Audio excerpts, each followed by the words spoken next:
Hello. Hi there. How's it going? Oh, not too bad. How are you? I'm doing well. Hello.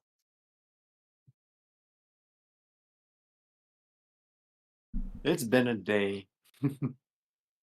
I hear that. Alrighty. The Easy. weather here was so good, I just said to heck with everything and went kayaking. Oh, nice. You have good weather? What's It that like? was supposed to be up to 81 degrees here today. Oh, I see. That sounds high. You're in Texas, is that right?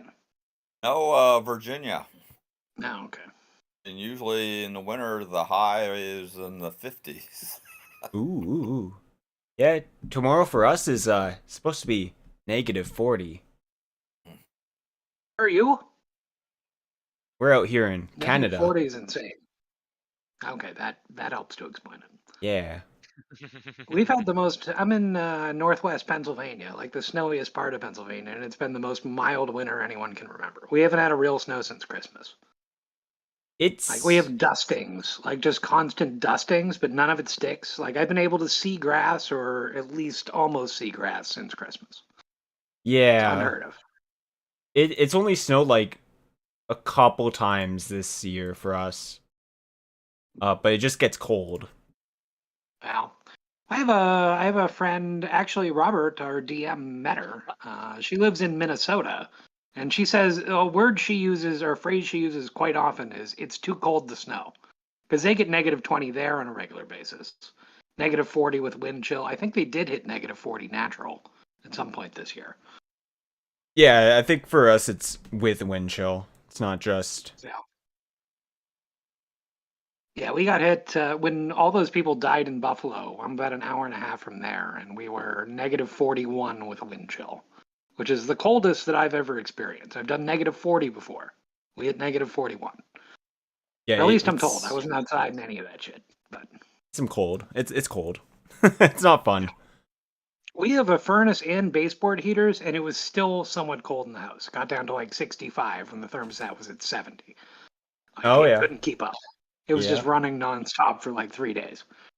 I bet your electricity bill loved you. We're on gas for the furnace, but obviously the baseboard heaters are electric. Or So hmm yeah, yeah.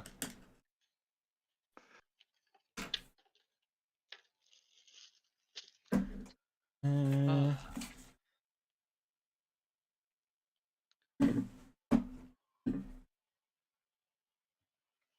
righty. Alrighty. It looks like here we go.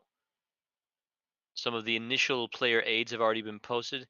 I gotta tell you, he is one of the best story builders and preppers I've ever gamed with. It's truly it's truly amazing all the prep work he puts in. It's truly wonderful. the photos are really nice. Like I've never had a well, you guys are actually the only people I've ever played with over Discord, but hmm I've never seen anybody find photos for like a tankard of ale. Mm. he's got good attention to detail. Alrighty. Yeah, very nice. hmm I'm pretty much ready so far. Got my papers ready. Got my pencil. Paper and pencils, what you need. All right. Uh, everyone else good or? I Yeah, think I'm yeah. ready. All righty. Well then, after your meeting with Isabeau, the treant wizard, Okay. you all received your official welcome to Strixhaven. Now, this is your first day on campus as a student, and you've been invited to the Biblioplex. That's the map that's been posted in the session chat there. It is one of the more prominent areas on the main campus grounds, and as you can see in the various photographs and images, it is a sight to behold. Walking into the front door, you see pillars rising up stories up in the sky. You see students to and from.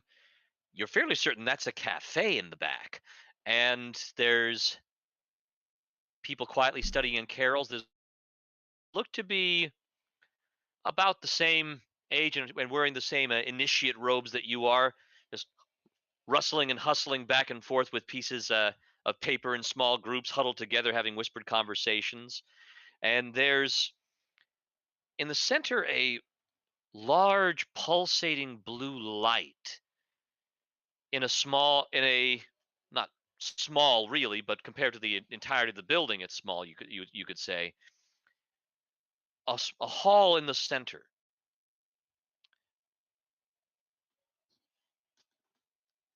Now, your instructions say that the new student orientation will be held in the Hall of Oracles, which is in the center of the Bibelplex first floor and the source of that glowing, pulsating blue light.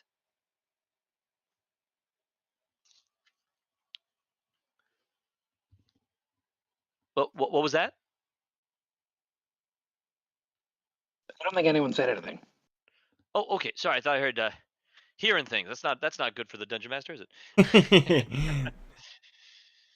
Oh Can well. I just immediately try to identify the blue thing? Just cast identify on it using the spell slot. You can certainly do that. All right. So as you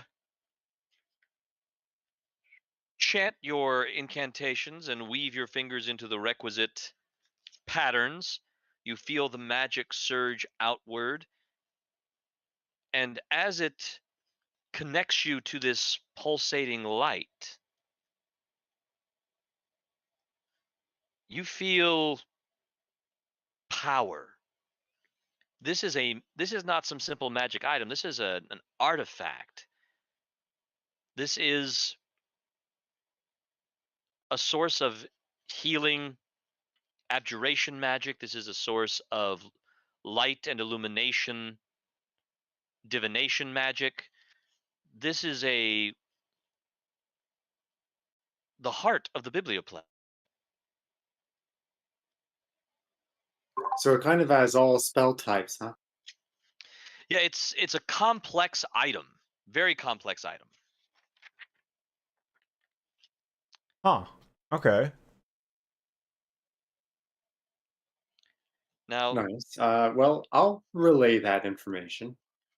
and in your orientation packets, you will find a little bit of information about the Hall of Oracles, and that that pillar of light and energy is referred to as a snarl. Think of a snarl as a warp in the weave of creation. Luminous collections of power that pool energy into specific locations.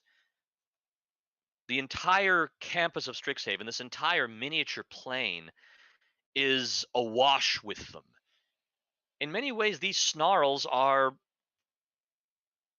the foundations of the physical Strixhaven. So, from our understanding of the packet, was the college built here because this pre-existed the this warp in the fabric of reality? Yeah, multiple This ones warp actually, in the fabric and of that's reality. that seems to be the general understanding.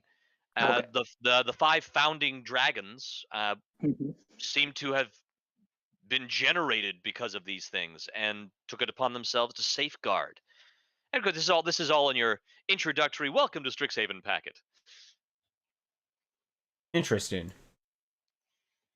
Oh yes, and you'll also find as you if you want to look around a bit. Do you all want to browse the stacks a little, see what's on the ground floor on that map before you head into the orientation, or you want to jump feet first? Feet first. I'll browse. Yeah, I'll All take a right. look around. Okay. Well, as you come in through that main entrance, you'll notice there is a small circular area. There's an information desk there. 3 librarians, one of which is this rather imposing bird person, not an owl, an Aarakocra, some call them in the various planes, or simply a bird man, a bird person, with a kind of bluish white plumage, a bit of an eaglish face. Seems to be the one on duty right now at the information desk. You'll also notice there is let's double checking my own situation here. Yes, you'll find just to the right of the entrance a sizable cafe, and there's students eating, chatting. You notice at least one student that seems to have pulled their hood of their uniform over their head and is sleeping. You're fairly certain it's on top of a stack of books, and you know for a fact that there's a half-empty cup of coffee right in front of the kid. And Ooh. to your left, so if anybody does want to try and see if they can swipe that on that half cup of coffee, you're welcome to. Uh, to the left of the information kiosk is a very nice lounge. There's periodicals and flyers for campus events. There's a poster for the live action role playing guild is going to be putting on a performance a little later in the afternoon. There's even a couple of newspapers from various bordering realms, things to keep abreast of current events in the multiverse. There's also several help wanted ads for jobs in the biblioplex. And that's what you're seeing in front of you there.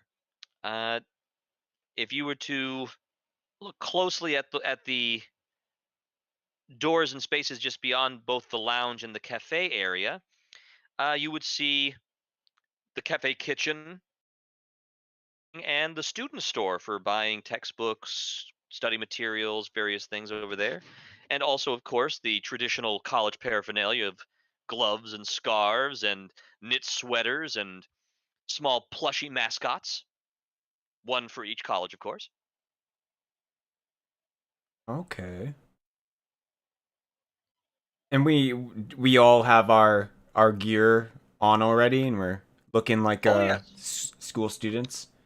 Oh yeah, you've got your gear, you got your robes, you've got your orientation packet, a map of the biblioplex, and any equipment that you wanted to secrete within your robe is on your person. Okay. Sweet. Anything special to note about the books that this sleeping student is sitting on? One of them does ironically seem to be strategies for staying awake. I wonder if that's a strategy. It seems to be some sort of psychology book for better studying through controlled sleep cycles. It evidently did not work too well for this particular student. Osmosis through the butt, huh? Yeah, it must be. You can never tell, especially in Strixhaven. I click my beak on the coffee cup. Does it smell nice? Does it look touched? Very aromatic, almost minty in scent, with a deep, rich earthiness. Just a hint of cream, maybe a little touch of sugar sweetness in there. Might be honey instead. You're not quite sure. You'd have to taste it to see. But it's still warm. This could evidently either conked out quickly or the cup's a little special.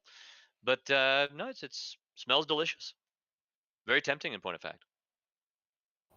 Damn, I wasn't going to touch the thing because, don't know where it's been, but I don't know. I might be tempted enough to actually take a sip. All right, do you take a sip? Sure, sure. Okay. You take just a I like small sip, dip the and beak into it and raise my head to drink. you feel a tingle from your beak to the tips of your pin feathers. It's this jolt of energy, causing you to become quite jittery. No mechanical effect, but anyone that looks at you is going to notice that your feathers are constantly undulating. They're like you're puffing them out and pulling them back in, puffing them out, pulling them back in. You have some magically laced caffeine in your system for a little bit. Gosh, okay.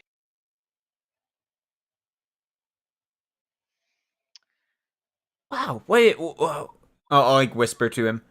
Whoever took the swig of coffee. What did it taste like?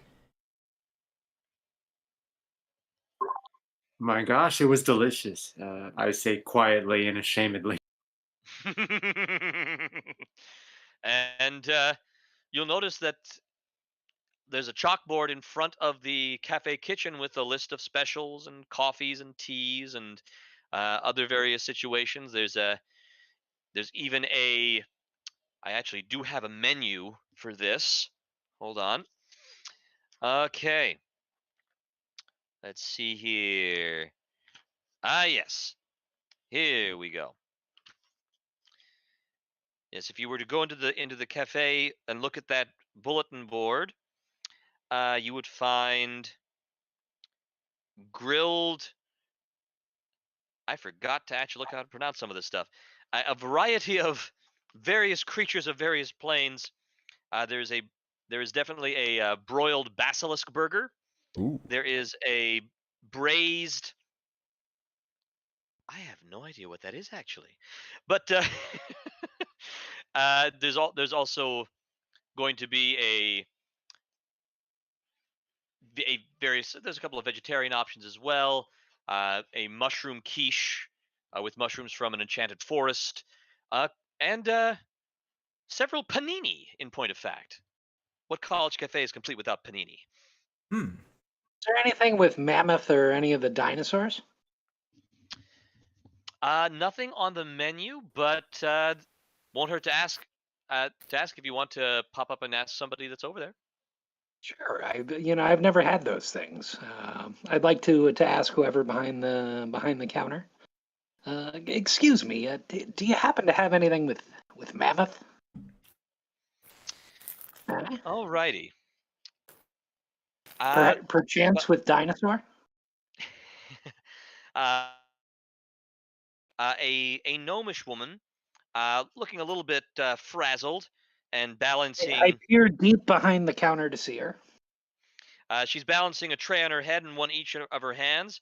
She goes, "Mammoth? That's actually going to be the specials for next week's menu. If you come back in a few days, we might even have some of the early shipments. But right now, we're trying to get rid of our basilisk back order. Somebody accidentally ordered about 300 cases instead of 30. Fair enough. Well, thank you very much for your time. Oh, no worries at all. By the way, welcome to. I don't recognize you. Are you all first year students here?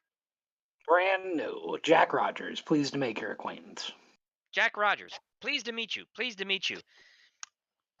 And she hurriedly uh, rushes between your legs, places some trays on various tables, rushes back, wiping her hands on her apron, and says, "My name is Aisla Fitzbottom. I'm the cafe manager here, staff member of Strixhaven for the last 300 years." So that's a long time. I hope they have a great pension plan. Oh, it's fantastic. Besides, Excellent. I get an employee discount on everything I cook. Very, very nice. That must come in Mhm. handy. My name She, is Yoel Miss Fitzbottom. Thank you very much. I'll go ahead and try to help with this basilisk burger problem that you're having. oh, of course, of course. All righty. And she goes, she rapidly sprints over towards the kitchen. There's various things on the stove top that are literally stirring themselves, and there's a stack of burgers that seem to be pancake flipping back and forth on a stove on their own. She gives three sharp whistles, and out from the back pantry, a fluffy, almost cloud like bun zips through the air and opens its two halves of bread wide like a giant python's distended jaw, snags one of the burgers as in mid flip on the stove, zips over into a paper carrying container and right into Aisha's hand. She goes, "There you go. Uh, since this, I see your orientation packets. I'm gonna put this on your student account. So you have to be sure you put the money order there. Just first one, we'll worry about paying regularly after that." I'll tip the lady 2 silver pieces. Or wait, an appropriate amount. Yeah, 2 silvers would be good. We'll get along just fine. So have you? I cradle it in my wing and head off. Alrighty. And the basilisk burger, if you were to take a bite of it, I it gobble it is down like in one bite. it is tender. It falls apart in your mouth, filled with flavor and spice, and it's almost as if some sort of red peppery gravy was baked into the burger and is still fresh and just gushing in your mouth.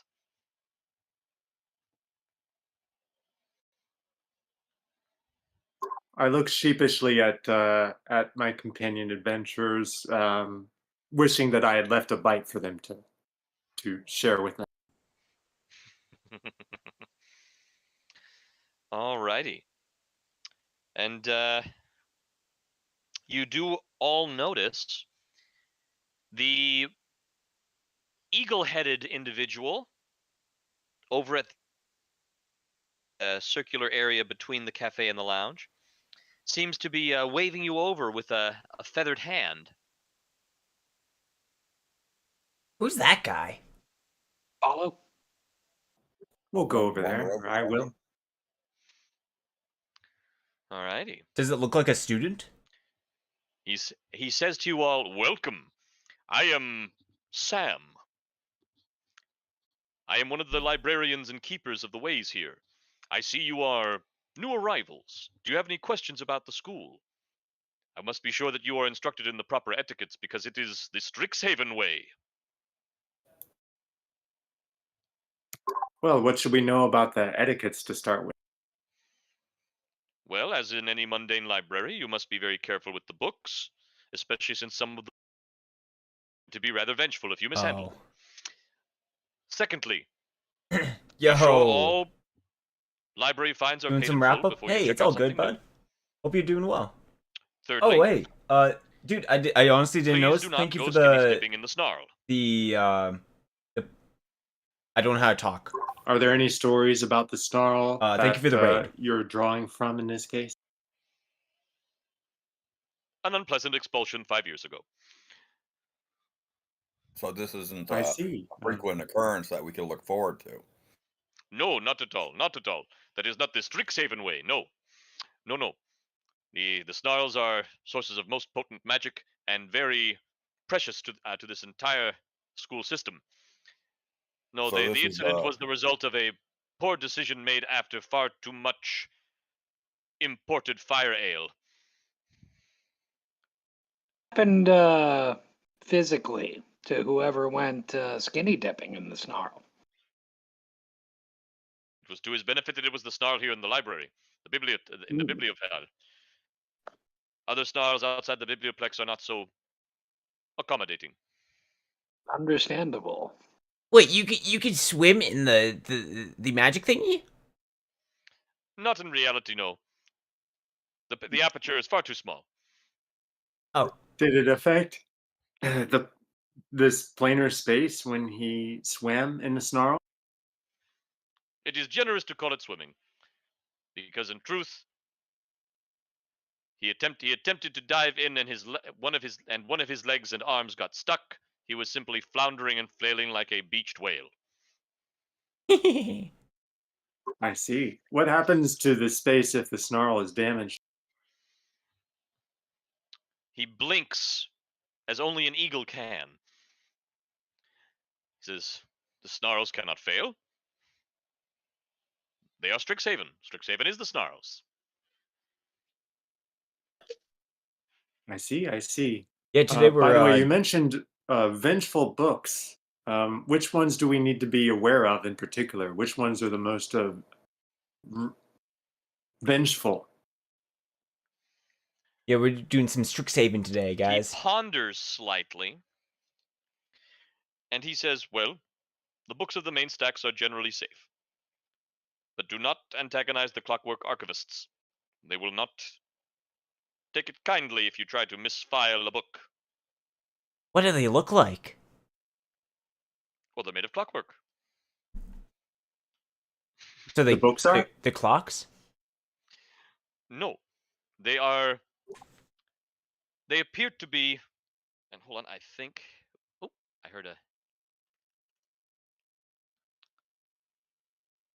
Ah, actually, I have a photograph of them. Now that I think of it, give me just a moment, and it will be up on the. They look like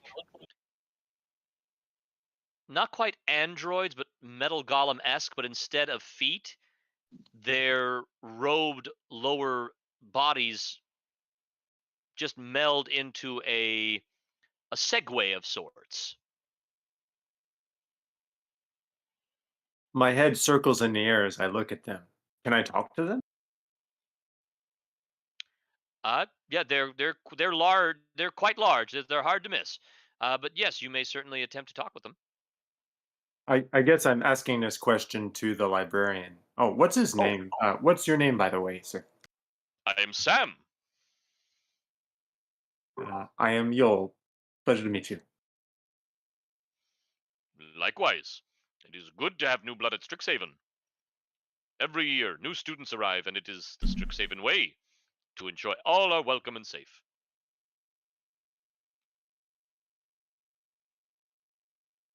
I'm Zephyr. Zephyr, pleased to meet you. Nice to meet you Jack too. Rogers.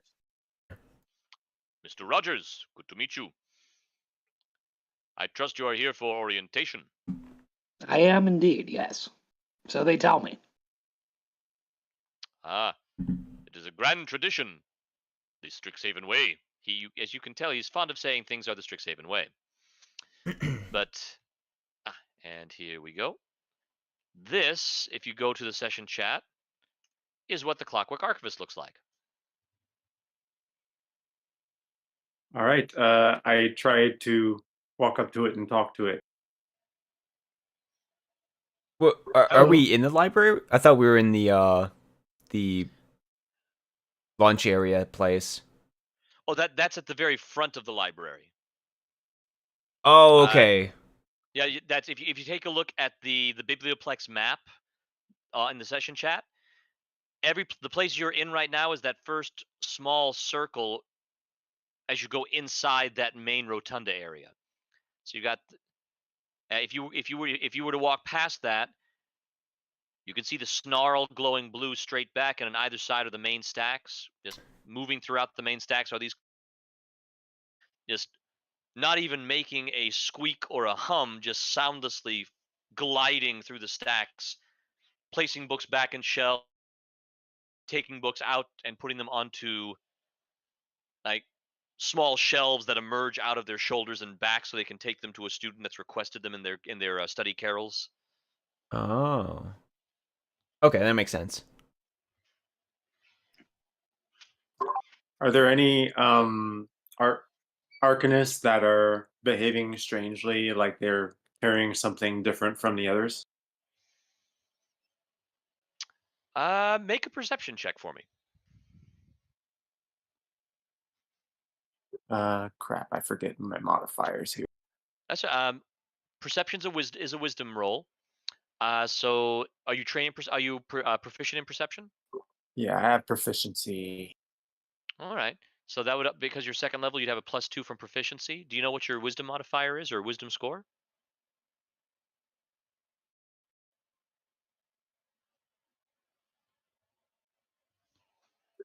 Yeah, it's 11. Okay, so if you have an 11, okay. Okay. So My with your wisdom is 11. okay, your wisdom is 11. Gotcha. All right. So uh that gives So your result will be a 13 then. Okay. With a 13, you don't really notice anybody that seems to be listening to stuff here. Uh, Everyone seems to be engrossed in a book or a scroll of some kind, except for those small groups that you saw wandering around when you first came in, like huddled together and whispering to one another. I'm gonna look around and see if there are any signs marking the different sections of the shelves, and more importantly, whether I can actually read those signs Okay. without As aid. All right. Well, as you wander through, these main stacks are huge. The ceilings on this first floor are 50 feet high plus. Uh, so there's massively high shelves, which is why the construct archivists are so tall. They're able to retrieve books as necessary and help with the reshelving. Uh, the the stacks are quite varied. You will find general studies stacks that provide some basic textbooks as well as more advanced works on such topics as the physiology of magic users, magical auras, and how to detect or categorize them. You will find shelving for computational mathematics. There will be a history section.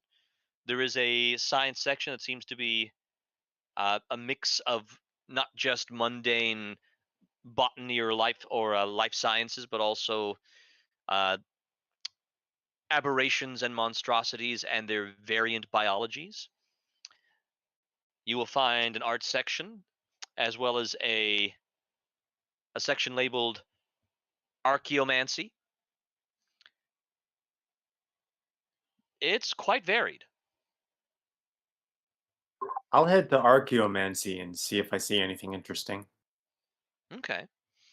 You see a number of treatises about the foundational theories of archaeomancy in terms of the methodologies, the methods by which an area or site is to be studied carefully, area of ground, and recording exactly where artifacts or spirits or anything really is found in an and some of the proper ways for trying to connect to the past or spirit of said artifacts or objects found on dig sites. I'll pick up a book on site site study methods and check it out. Okay. Hmm. Yeah, I'd like to test the quality of the library, so I'm gonna look for a history book on the Shining Sea area of Faerun. Uh, Specifically looking for history of my home island of Tharsalt. Okay. Because I Uh, know a lot about that subject, and so I want to test my knowledge against what they have available in in this library. all right. You're welcome to try and peruse the stacks yourselves, or you could try and ask one of the Clockwork Archivists to help you locate what you're looking for. I'll ask the archivist. Welcome to the Biblioplex. How may I serve you? I run over to try to eavesdrop. I'd like to find one or more books on the military history of the Shining Sea area of Faerun. Most specifically, uh, military history as it affects the island of Tharsalt. Certainly. Please follow me. The I, Biblioplex of Strixhaven is filled with an abundance of information on a variety of realms. You will find Faerun studies to be in this section, and it points at about maybe a third of the way up one of the stacks. If you wish, I will select a small sampling of passages for you, or I may lift you and physically place you there. Please um, select an option. provide a sample, please. Sample request accepted. Please wait. He then rolls over to the section it pointed at, begins selecting with nimble, almost needle like fingers a variety of tomes and scrolls, and brings to you a small selection, maybe 3 books. One is a chronology of the military heroes of the Shining Sea. The great warriors, warlords, and tyrants, and how they fought back and forth, the corsairs, and it seems to go all the way up to the relatively recent events of the spell scarring of Faerun and the magic raged across the inner sea and the Shining Sea for a time.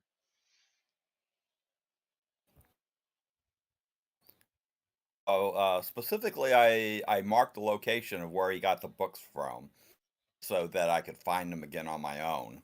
Certainly, Uh, certainly. and so I spend a little bit of time looking through them and comparing what I read to what I've read from the library at my home city. Uh, No, it is comparable to what you found in your home city. In fact, you might even feel that this particular text is better kept. That is to say, the parchment is of top-notch quality. There's no signs of tears. There's no signs of any wearing on the ink. mhm, The iron gall, for example, has not begun corroding the page that it's on, unlike many a scroll that you're used to in some of the libraries of Faerun. hmm. This is something about this place. It could be the snarls that you all read about in your introductory packets. It could be the magic of Strixhaven itself. But the books here are whole and complete. I taste the parchment while the Arcanist is looking. I'm sorry. Did you say you try to taste the parchment while the Clockwork Archivist is looking? Yes. The Clockwork Archivist has no facial expression, but its eyes do start changing color slightly to a dull red. Please do not seek to ingest the reading material. I halt. What's I that? wasn't trying to ingest it, just a little taste. I'm sorry. Proper etiquette involves treating the books with respect. Please do not taste the reading text.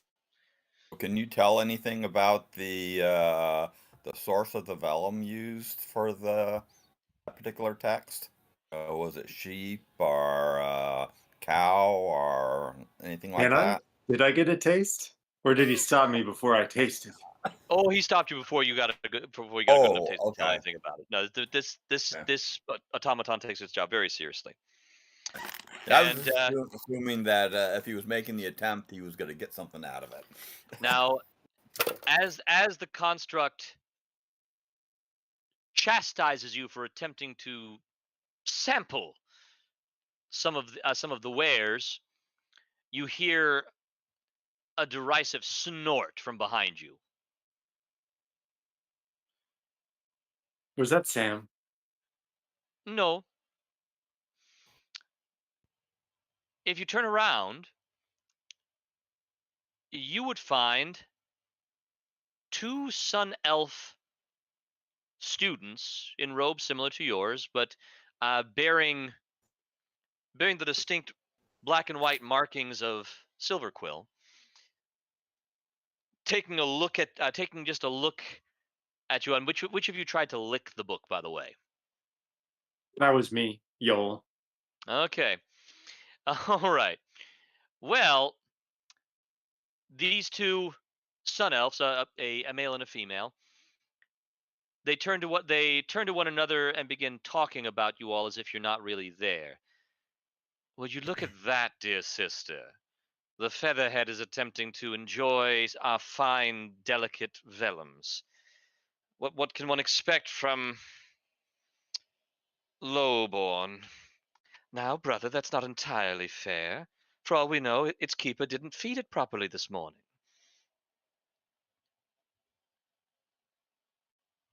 I use thaumaturgy as discreetly as I can to make my eyes the same general appearance as their eyes, and I peer at them quizzically, circling my head around.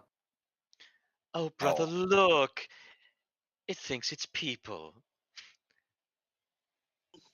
well, I'm going to use thaumaturgy to basically create a rather loud, obnoxious fart sound uh, emanating from location of the male sun elf.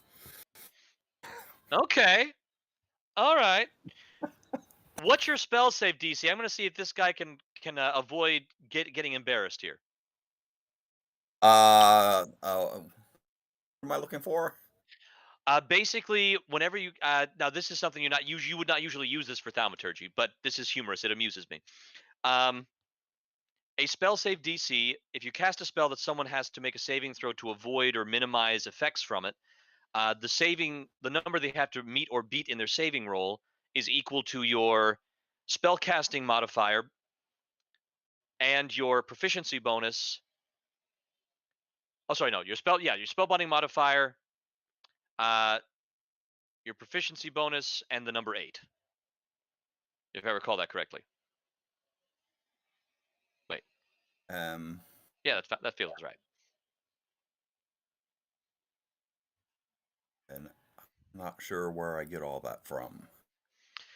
Okay, well, your proficiency bonus is 2, so it's automatically going to be a base of Two. 10. And what is your spell casting ability? Uh, What's your He's class? a cleric, so wisdom. Cleric. So Wisdom would be the wisdom. one. What's your wisdom score? 3. Okay, that's the bonus. Okay, 3. So 13 is what this guy's got to meet or beat. Okay. Okay, and I will roll them bones. It's about to make it Keep so it they all. fart. Here we go. 1d20. And I'm going to say this is going to be a. Yes, I make this a charisma check.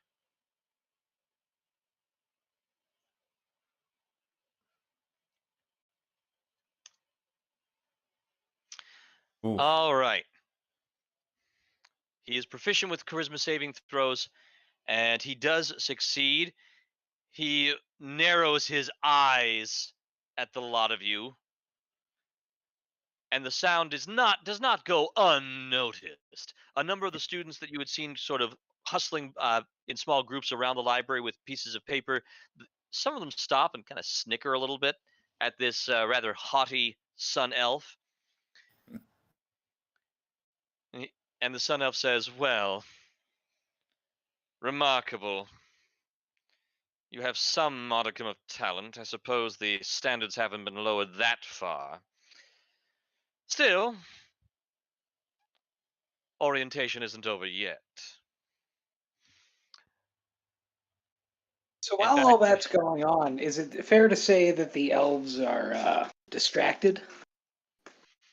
uh, the one is the brother of the twins. The sister is not quite distracted, but what is your intention? See if I could, see, is he carrying anything? Is he? I was going to try and use my familiar, which is currently in rat form. I haven't changed it. A weasel would probably be better for this, but Well, you can no you have a perception check pack really. or something that he could jump or No, he's not wearing a pack. You do notice without no roll needed here, he's holding a scrap of parchment in his hand, much like some of those other students you've seen wandering about in the library. But he's not carrying a big backpack or anything. He does have a small component pouch. I try to assist in the distraction in the sense that, well, I just turn away from them, kind of puff up and turn my head 180 degrees and Okay. stare at them with If their elfish eyes. Alrighty. Tell you what, if Mr. Rogers wants to send his rat to do some snooping around with a sleight of hand to see if he can sneak himself into the pouch, you can make that roll with advantage because of the owl, and twisting its head in unnatural angles and catching the attention of both elves. Yeah, I'd like to do that. Okay. I think Zephyr is gonna try to sneak away from this whole mischievous act. So fortunately, I have advantage. Yeah, thank God for advantage there, huh? Yeah, we're gonna take whatever the second one is.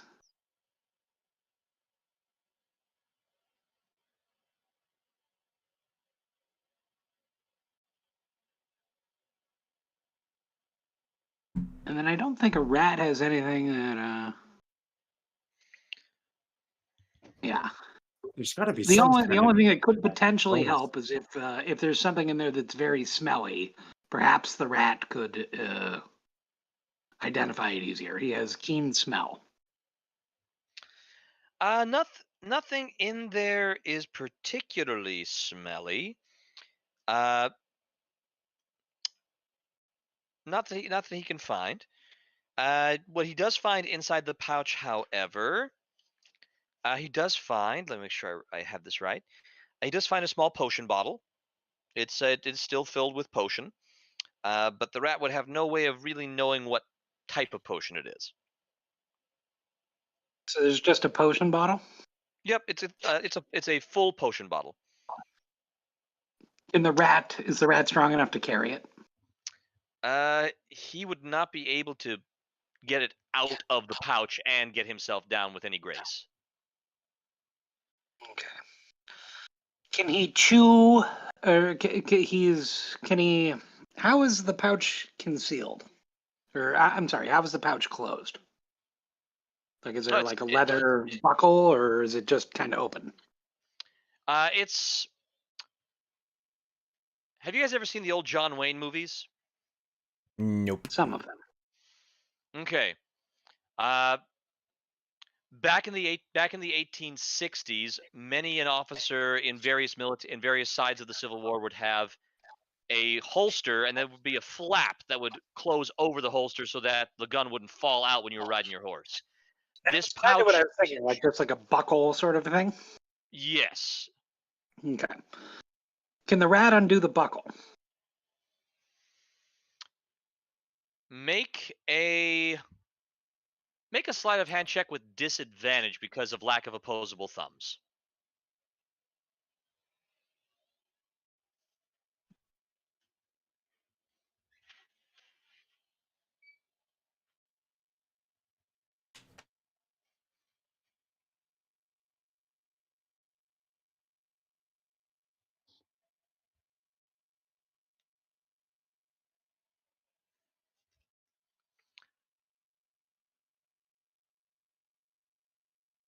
Whoop. Yeah, the dice maiden. There we go. Okay, you're not quite able. Yeah, that just the lack of opposable thumbs, much like the Tyrannosaurus Rex and Meet the Robinsons. Our arms are too short. Uh, not quite able to undo the buckle. He could still get himself in and out easy enough, but getting something like that potion bottle in and out would be a little outside of his scope for the moment. I'll get the rat to, jump on a shelf and run away.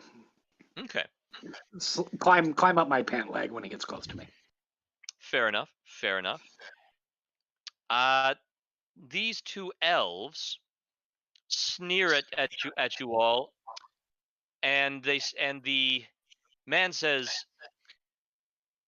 "Well, I suppose that you all should get over to the Snarl.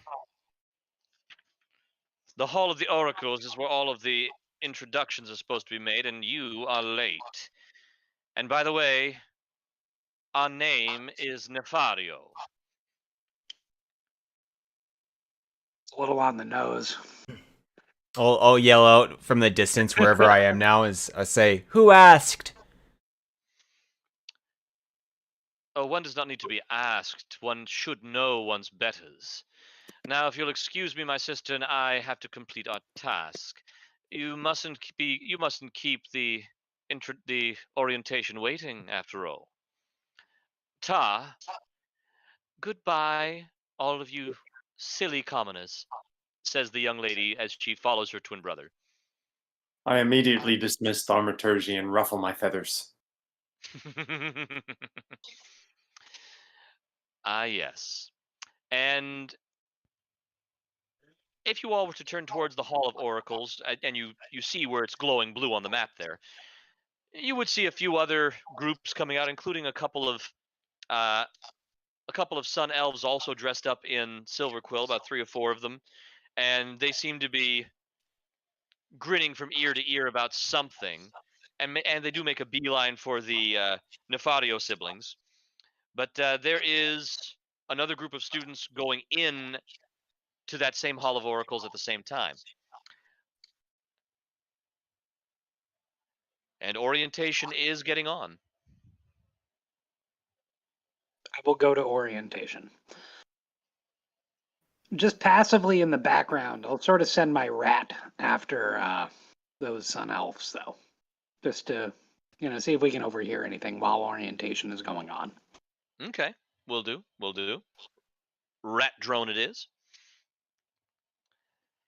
All right, as you all enter the Hall of Oracles, as the blue light of the snarl in its center just washes over you, everything seems to slow down a little bit. Even the caffeine jitters from that stolen sip of magical coffee brew seem to fade. Everything seems to calm, and this rich voice just reverberates through the hall's central glow.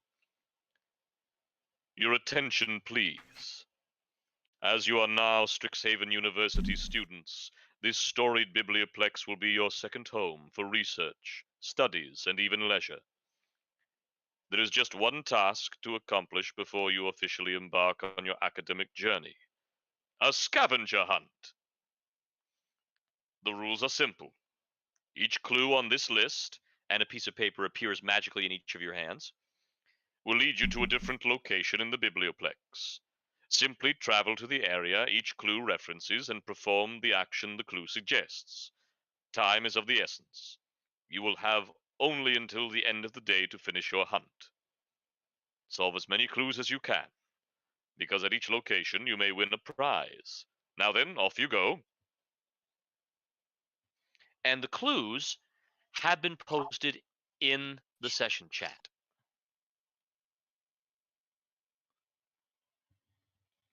Clue number 1: you'll forget all about any trouble or plight when you step toward and are ensnarled in light. Clue 2: alumni commission works when they retire, seeking promising mages to inspire. Clue 3: each group deserves a free treat for their investment. Serve up this list and enjoy your refreshment. Clue 4: these leafy beds aren't always what they seem. Give them a pat and see what you glean. Clue 5: some stars are ancient, enduring, and bright, but others, maybe you, are born on opening night. All So I around look at the group. Oh, God. Mhm. So all around you, various clusters of students like yourself are poring over the papers. Some are scratching their heads. Some are very energetically debating what each clue might mean. So what do you all think? Now, again, you're free to try and make investigation checks. You're free to use role play some discussion and some deduction. But it seems that a lot of folks are just staying in the room right now to make before they leave, wanting to be absolutely certain before they know where they're going before they try out clue 1. So I'll from the try out speech, clue 1 and fly into the snarl. Okay. Fly into the light of the snarl. Alrighty then. Hold on just a moment. Let me check a note. Okay.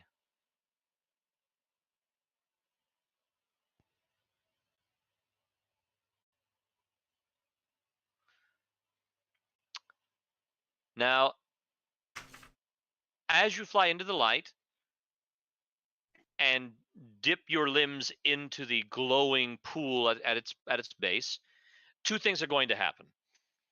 Number one, make sure I get this right. A potion of healing appears in your hand as you remove it from the snarl. Two, you realize that while the snarl itself is a source of great comfort, something stanks. And in fact, I need you to roll a Constitution saving throw.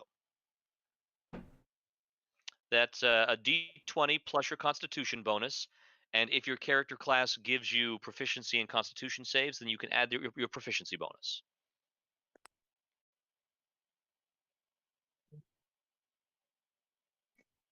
Oof. Oof. Oof. Damn. Oh, big oof. Okay. So, let me tell you a little something about Stinking Cloud. You have just inhaled some of the most foul, noxious material you've ever experienced. You have failed your save. You collapse on the edge of the snarl, retching and dry heaving. Now, yeah, that's basically you just.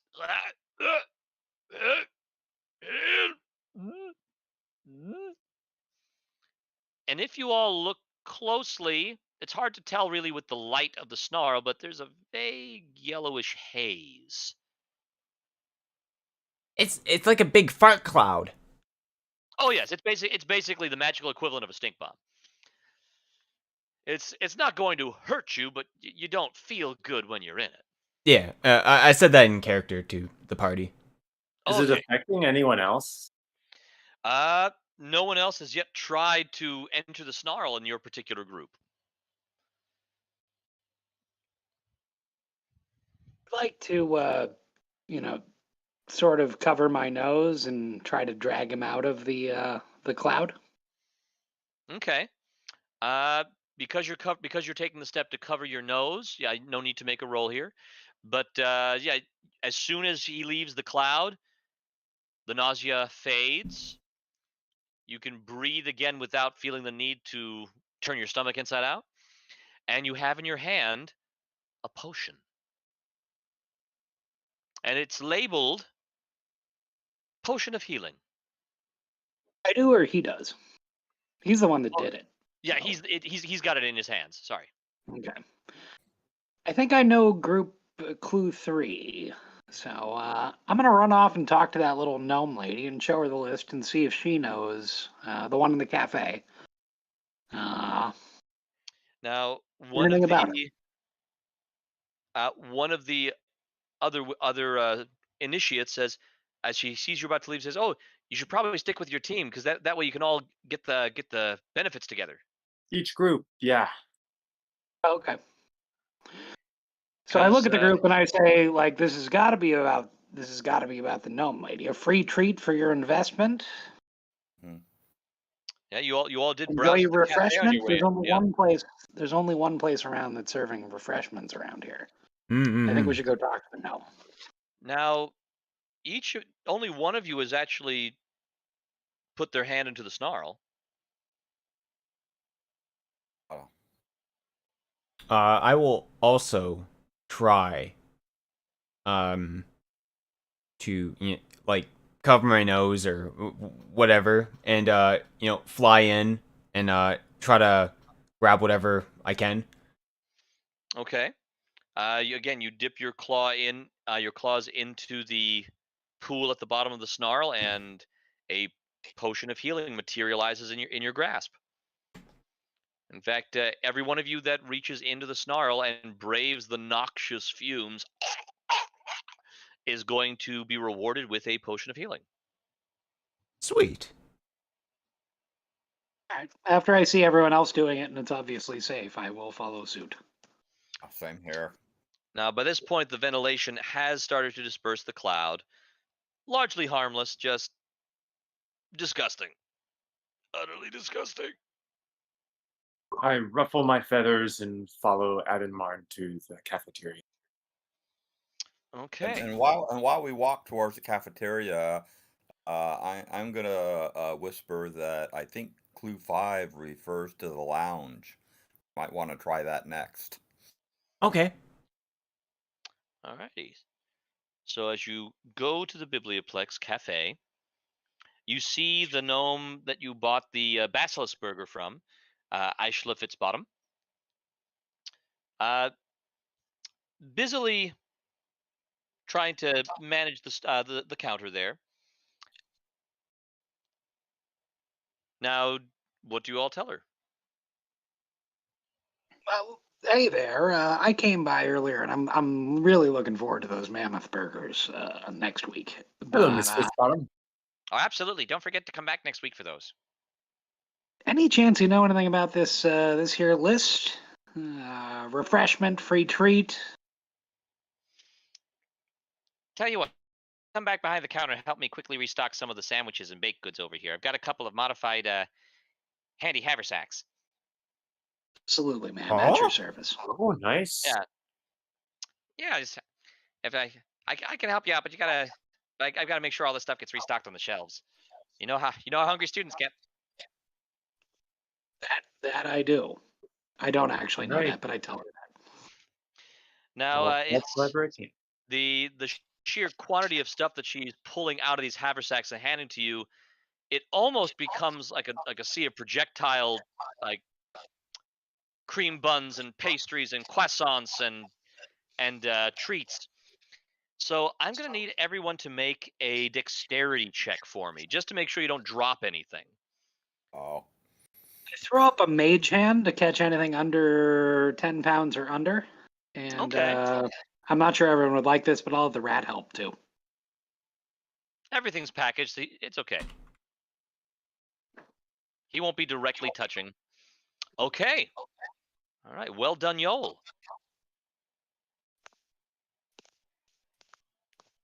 I did something. And well done. And well done. That is one dexterous pixie. Yeah. A whole +0. But an excellent roll. Indeed. 14. Get Very nice. Very nice. +2 to that due to my dex bonus. So Oh, maybe it needs to be Excellent. +4 instead of +6. I dodged a bullet. My dex is 15. Very nice. Very nice. And you know, even with a -1 getting a 15, that's pretty darn good. Balin is being extremely careful because he's a little bit on the clumsy side, Righto. and he thinks he's managed it. You all managed to avoid dropping any of the pastries and sandwiches and such. And Ms. Fitzbottom seems very well pleased with you all. She says, "You wouldn't believe the number of times that orientation happens and people just bypass the cafe completely. They just ignore me. Sometimes it's the little folks that get overlooked. But you know, you actually helped. You listened. We And did? so, of course you did. And so, instead of giving you the usual out of my own pocket."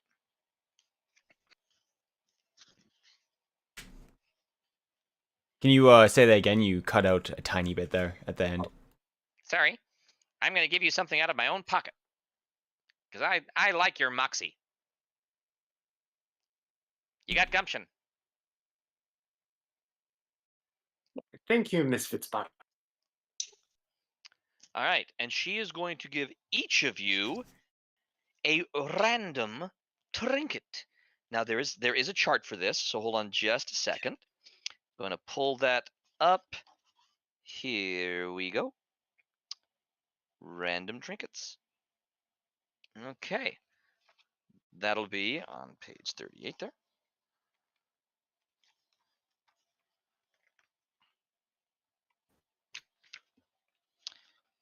Okay.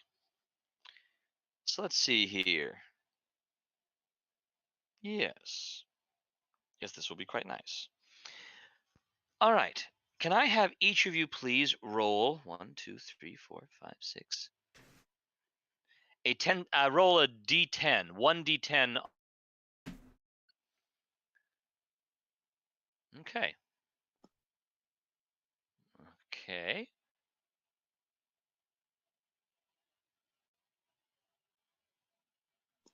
Ooh, nice one. Okay. Excellent. All right. Jack is awarded a cuddly Strixhaven mascot. Oh, It's a tiny magic toy, perfect for cuddling. And if you press it to your arm, shoulder, or leg as an action, it'll stay attached for 1 hour or until you use an action to remove it. you like to cuddle. It is a cuddler. Also, when you make a save to avoid or end being frightened, you can give yourself advantage if you are holding the cuddling toy, So it just clings to me at all times? if you wanted to. Okay. Let's just say that I just constantly have it, kind of hanging around my neck. Fair point. And By you the said way, it ends fear? it gives you let's see here. When you make a save to avoid or end being frightened, you can give yourself advantage on that roll. But you must decide to do so before rolling. And if the save succeeds, then the toy needs to recharge after a long rest before you can use it that way again. And thank you. Thank you, Miss Fitzgerald. What was her name? Fitzbottom. Fitzbottom. It's okay. That happens a lot. I bet. I'm so sorry. What can you do? It's better than my great. Oh, It's better than my great aunt's name, What was that? Fitz. Latrine. Oh, Oh. it's a hard one. Yeah, there's really no escaping that one. Now, both Yol and Balin receive a bottle of boundless coffee. These are metal. Ooh. These are metal containers carrying delicious, rich, warm coffee. The bottle comes with a stopper, with it's attached to the bottle by a little chain. Even when open, the bottle won't accept any liquid other than the coffee it produces. The coffee inside is always comfortably warm, and none of the heat can be felt through the bottle. Each time you drink the coffee, roll a 20-sided die. On a 1, the bottle refuses to dispense coffee for the next hour. If you pour coffee from the bottle rather than drinking from it, the coffee vanishes the moment it leaves the bottle, so use with caution. Is it like an endless font of coffee? Can they just Effectively. keep pouring? Well, yeah, the thing is, if you try to pour it into anything else, it vanishes. If you pour it into your mouth, that's good. Oh, okay. All right. And let's see here. Zephyr, Hello. you receive a primer. Ooh. Now, did you have a particular college you were looking at? I am in Quandrix, or thinking about it at least. Okay. You receive the Quandrix Primer, a magic textbook specifically created at Quandrix College. It has 3 charges and regains 1 to 3 charges at dawn. If you make an Arcana or Nature check while holding the primer, you can use one of those charges to add a bonus 4-sided die to the check, right after rolling the 20-sided die. Okay, so add a 4-sided die when doing an Arcana check or a Nature check. Nature check. In addition, if you study the primer at the end of a long rest, you can choose 1 first-level spell from the Druid or Wizard list. Before you finish the next long rest, you can cast that chosen spell once without spending a spell slot of your own, and it uses your spellcasting ability. Okay, that's a So lot. it's a study guide. It's a study guide. So that's one spell that he doesn't have memorized or that he doesn't even know? Just Like, it says 1 spell from the Wizard or Druid Right. list. Just 1 first-level spell has to be cast at first level. He can't he can't upcast it, he can't alter it, can't meta magic it.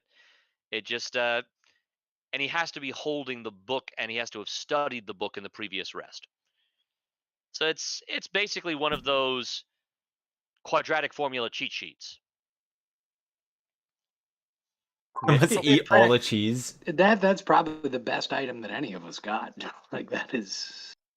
There's some really great first level druid and wizard spells. I immediately taste the coffee. It is beautiful. Is it the same as the sip from before? Oh yes. In fact, the coffee will alter flavor and smell to your request. Fantastic. How's it going, Kenan? Also, when are you gonna I turn someone thank into a Miss frog or Fitzbottom goat? profusely. You're very welcome. Thank you all We'll for have being to such see. polite young students. Like I said, it's rare for someone to actually When I take get the more powerful included leads of them spells. here seriously. All right. Next was the lounge. Yes. Okay, so you go to the lounge area. Start buzzing Okay. around, saying, "What are we looking for?" So do you think that's clue? Which clue were you looking at for that one? Number. Number number 5. So I'm going in looking for a stage or something where there might be entertainment in the lounge. Or anywhere in the place that looks like it might be open to entertainment, really. Like through it might not be in the lounge, is what I'm saying. What about If you that want little to, stage thing? Right in the back there, and it's like past the blue thing. the one. Okay, I see what you're looking at there. Let me. All right, that is in fact an amphitheater. Hmm. It's got. That might be right. It might be the place to go then. Okay. I agree. All right. As you go over there, you do notice several other students looking around. The steps leading into the amphitheater, they do shift. If somebody is, for example, a quadruped, you note a centaur or two amongst the students. The stairs shift to become platforms large enough for the quadruped You should student have to your spellbook look like stand the on and lusty then go Argonian. up escalator I'll style ask. to their location. Or actually, no, my character wouldn't know that. But that would be funny. Is there a stage for performances or something? Oh, most Yeah. definitely. Once you enter the amphitheater, you will in fact find banners from the Play Actors Drama Guild advertising the upcoming auditions for their spring drama. And there's even a few notices for shared rehearsal spaces between this and the Rose stage at the Silver Quill campus. Guess I'll walk over and climb up on the stage. All right. There is a human student that is actively hawking flyers for audition sheets. He is wearing a badge on his robes that say "Welcome from the Play Actors Drama Guild." And let's see here. What else do you see? Yes, the impressively lavish stage upon which you stand. The curtains are drawn back as if to reveal performers on the opening night of a major production.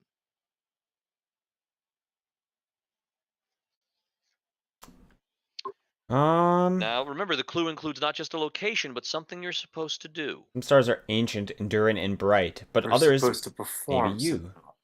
right? Are they doing auditions or something? No auditions are going on right now, but it's a stage. You're welcome to do whatever you like, except lick the books. Don't lick the books. Can I was try definitely to not the do Strixhaven guide. some I have an idea if fancy? no one else does. Can I try to do some fancy aerobatics? Okay. Alrighty. As you Now, this is all like aerial dancing, just doing some loop de loops and acrobatic flourishes with your wings. Yeah, that Awesome, awesome. Oh, it looks like there we go. All right. As you proceed your interpretive flight dance, Kind of first level spells that you think I should get bright out of the floodlights druid or snap on wizard? around the stage perimeter, and it seems that everything else around the stage darkens slightly, and you hear the rumble of applause. Now, in the center of that spotlight, there's a small recess where there's a hooded lantern filled with oil.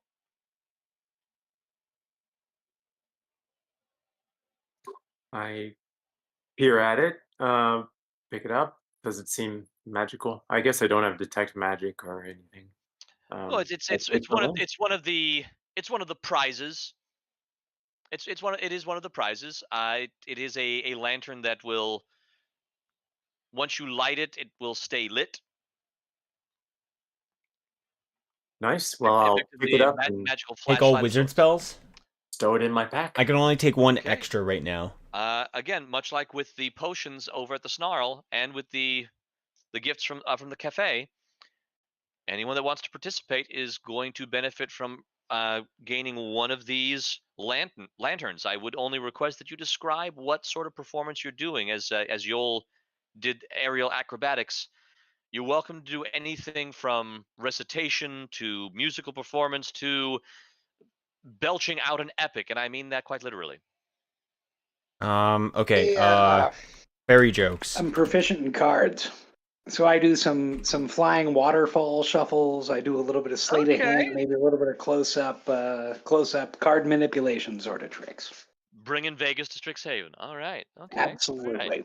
Make me a Chris quick go ahead. Angel on the scene. Chris Angel. Love it. Love it. Okay. So that's John's performance. Jack's performance there. How about Balin's performance? What's Balin gonna do for a performance? Oh,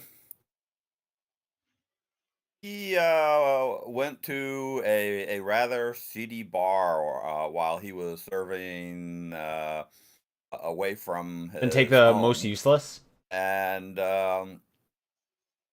he's going to recite Thanks. a rather risque limerick that he heard at this rather seedy bar All Of a right. dramatic Okay. Very nice. reading or Very of a nice. spell book. And in a deep, Zephyr. booming voice. And what is Zephyr's performance du jour? You should do a performance. Uh, let's see. Uh,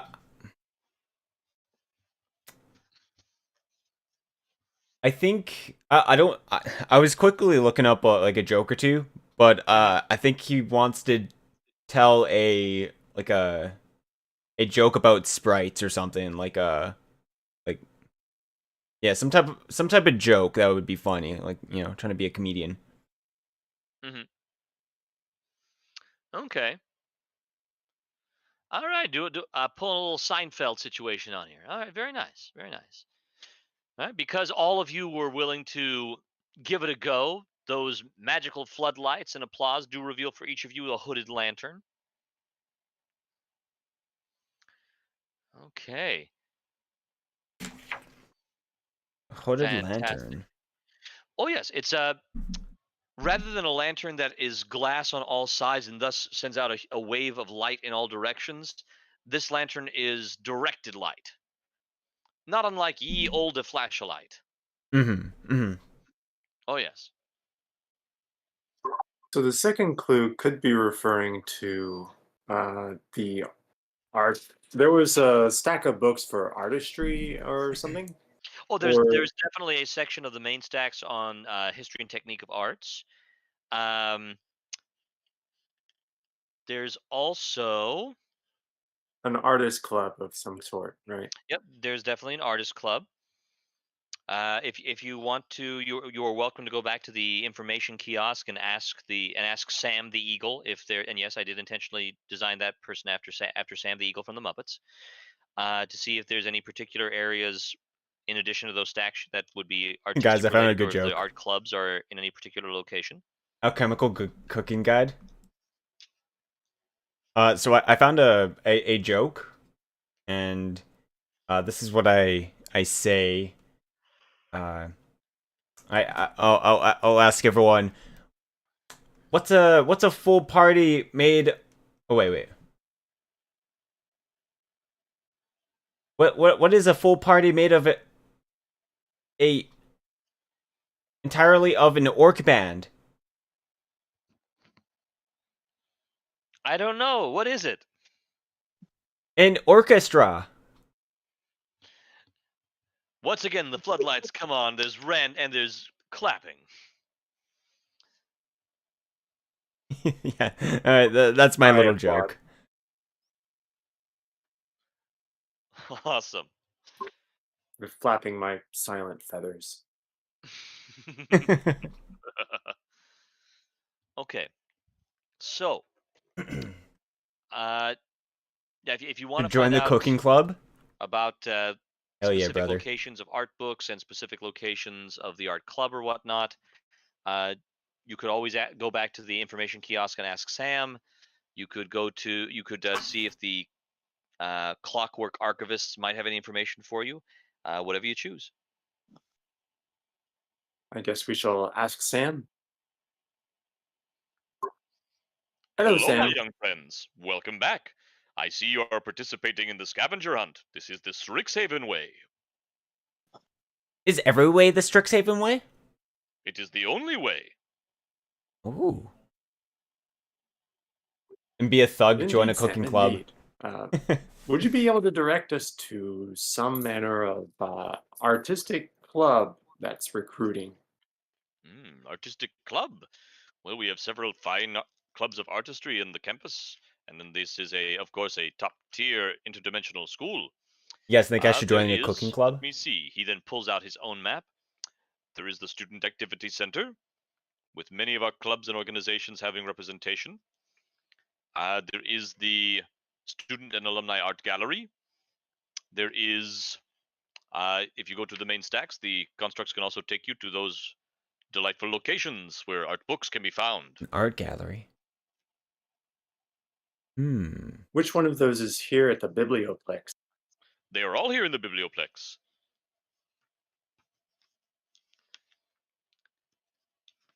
If you were, for example, to walk straight back to the amphitheater that you just came from, and if you would turn to the left at the very far end of the building, you would find the art gallery.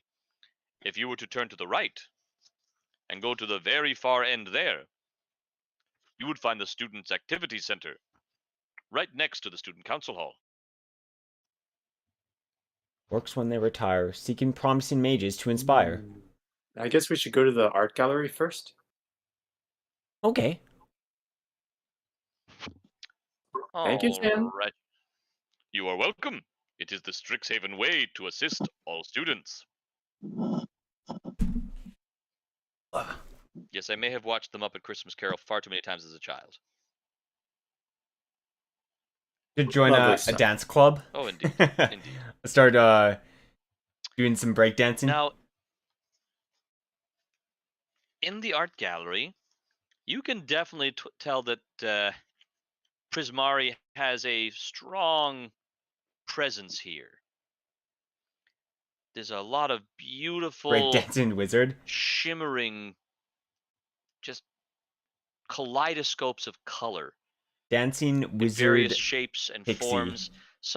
There are some sculptures and paintings that even look like they could or even might actually be moving when you blink. There's just beauty everywhere.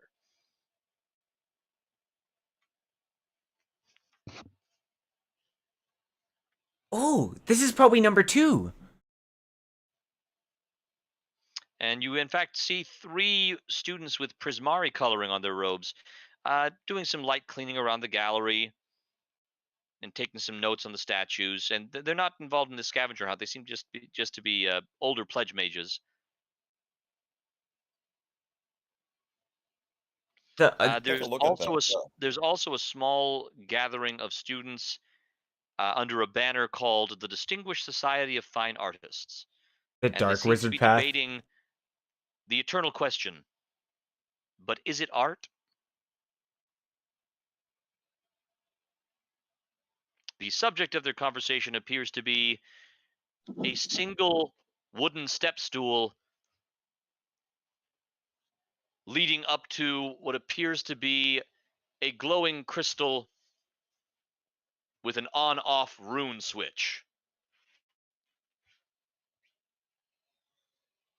Huh. I walk up to them and theorize about how, well, since the craftsmen poured their heart and soul into the creation of this stool, assuredly it must be art. There's a some nods amongst about half the students, and the other half are just furiously shaking their heads. You can't call that art. That stool's from the janitor closet. Be a The dark light wizard and crystal's from make the club maintenance room. exclusive for pixies or wizards. That fourth year just thought he could scam the teachers by putting some things from the various areas of the school together and calling it modern art sculpture. And a massive debate ensues, and the students look like they might even be on the verge of physically trying to prove the right of their cause. Now, take a look at the clue.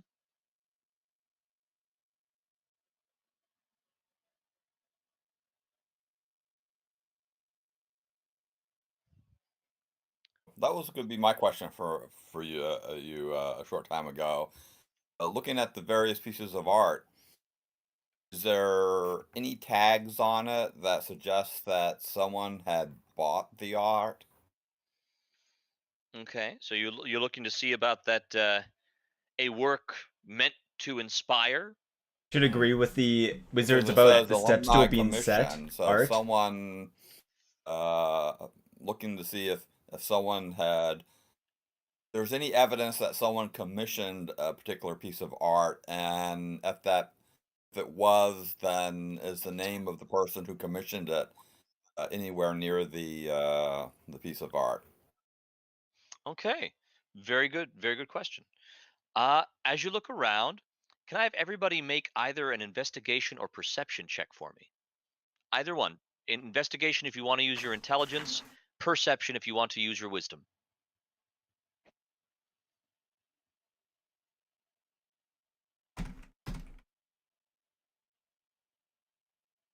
Mm, 1D.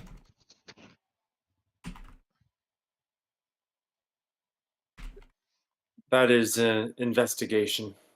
Lovely, lovely.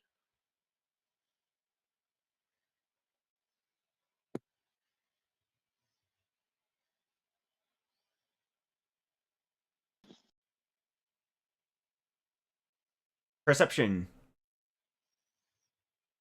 Ooh,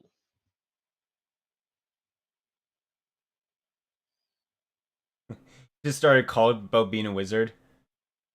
I mean, this college really is okay. all about being a wizard. Zephyr, you are just floored by all of the different works of art and sculptures and paintings. It's You don't really notice anything out of the ordinary because there's just so much there. It's this kaleidoscope, this almost cacophony of colors. Now, Okay. Balin, you're looking and you can't seem to find any pictures with any caption or description saying that they were commissioned by alumni. Okay. Now, Jack, oh yes, that is exactly what Sam the Arakorka looks like.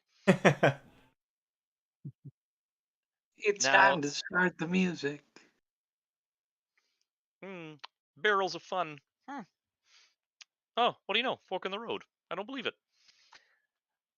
Oh, very Now, good. Yol and Jack, you've discovered why there is no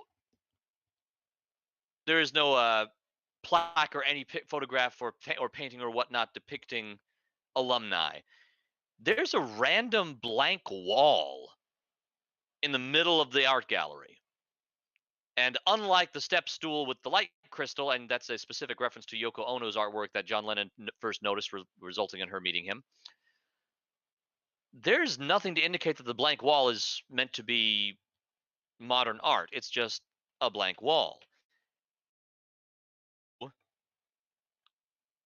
Jack, you can tell that wall isn't real.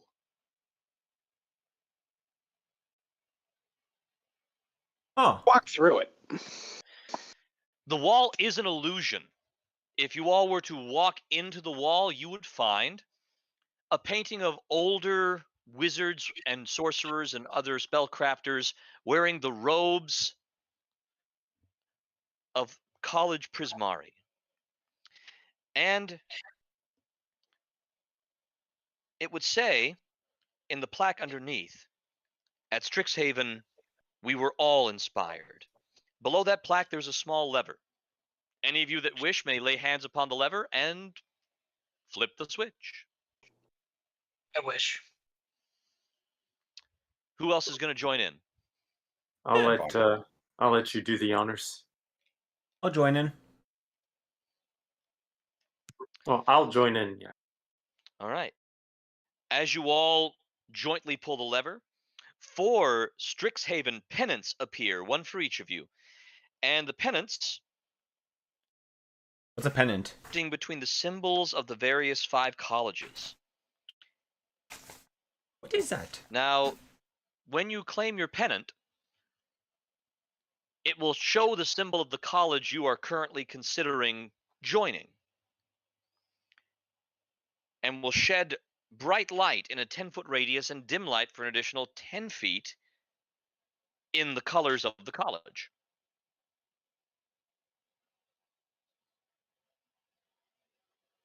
Effectively a light spell then. Exactly so. And a dandy thing to hang in your dorm room. Nice way to show school spirit. Absolutely. Or a couple Okay. of drops of liquor on the floor in memory of the long departed members of Strixhaven. I'm already joining the Quandrix. And to answer your question, Zephyr, that is all right. So the total radius is 20 feet. The first 10 feet of the radius is bright light. The further 10 feet is dim light. So Gotcha. Thank you. no worries at all. Appreciate the question. All righty. Now, because of that 22 and that 17, you also notice a little bit of black and white cloth that seemed to have gotten caught by the lever. It looks really like the silver quill colors that the elven snob twins and their little cronies were wearing.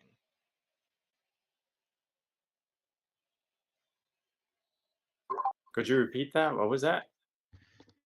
Because of the 22 and the 17 on the investigation and perceptions, you did find a scrap of black and white fabric similar to the silver quill stuff that the haughty elven twins were wearing. A scrap of fabric located where? On the lever. So it was like caught in the Exactly so. in the mechanism. Yep. Like someone had gotten really close to it and then All right. hustled away quickly, I'll pick up the scrap. making an illusion. Oh, they All made right. an illusion? Oh.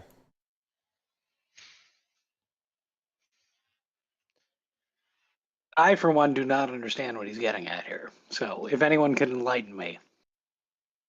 But if someone lets me know, I'll give you my idea.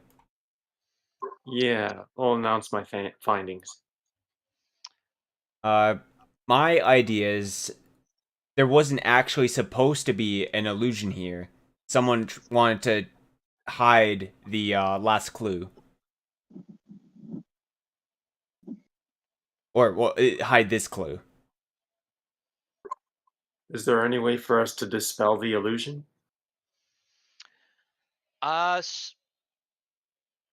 Actually, yes.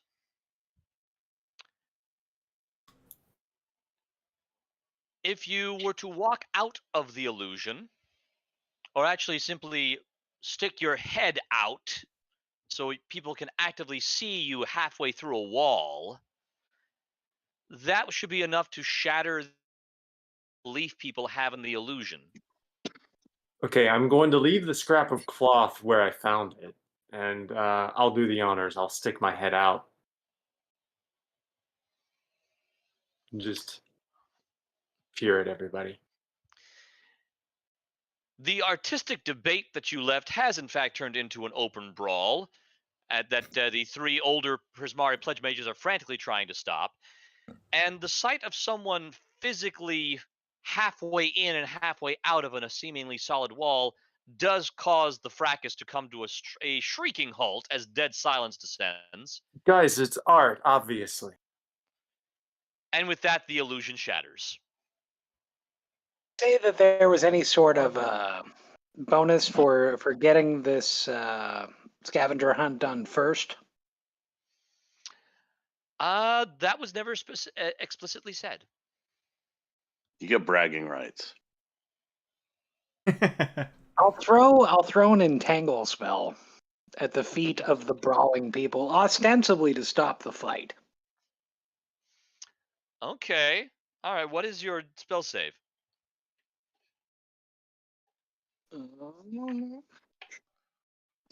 Hold on. Leafy They're the beds same color. That aren't was always what they Duolingo. That was seem. not Give them a pat and my character see what you creator. glean. Leafy beds.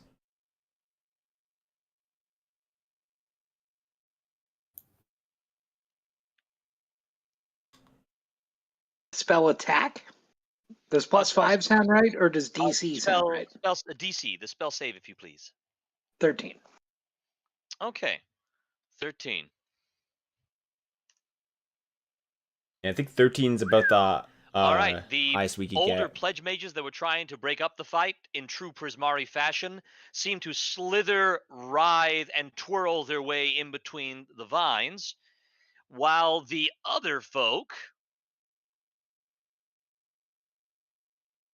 the students that were squabbling and brawling, all find themselves entangled and held in artistic poses like ballet by the vines. And the Prismari students, they take a look at it. One even holds their thumb up before it just to gauge the light and the shadow. Oh And my said, god. and Artfully turn, done. oh, artfully done. Not bad. If you ever want to come and perhaps try out some classes at Prismari, please let us know. Well, thank you. I do indeed appreciate the offer. All right. Now there is one clue left. Now there's no requirement to finish the scavenger hunt. You're welcome to take a break if you like, or you can try to figure out that last remaining clue and see what delights await you. As the party druid, I think I kind of got a handle on this. There's certain areas, at least on the map, that I assume was given to us in our orientation packet, or I had walked past it. But it does seem like there's some greenery in the area. Specifically, Okay. 2 slots of what appears to be. Let me scroll up. 2 particular slots, one with both with some seating, one with more seating, one with less seating around it. I'd like to take a maybe closer look at that. Let me take a look at the map here and find what you're describing. So you're looking over at the one with the additional seating on the back there? If one doesn't appear to, Okay. I mean, Yeah, I'm just throwing shit out here. You know. yeah. Are you talking about the green spaces? On the Biblioplex map, first floor, on the left-hand side, there's one with 2 layers of seats on each side. There's I see one what you're with, looking at there. Absolutely. Okay. Now, the place you are looking at is described as the book garden. And Oh. let me tell you something about that book garden. Over here, You have students sitting on the grass, studying amongst foliage. Basically, it's a place indoors where you can sit under a shady tree to read or take a nap.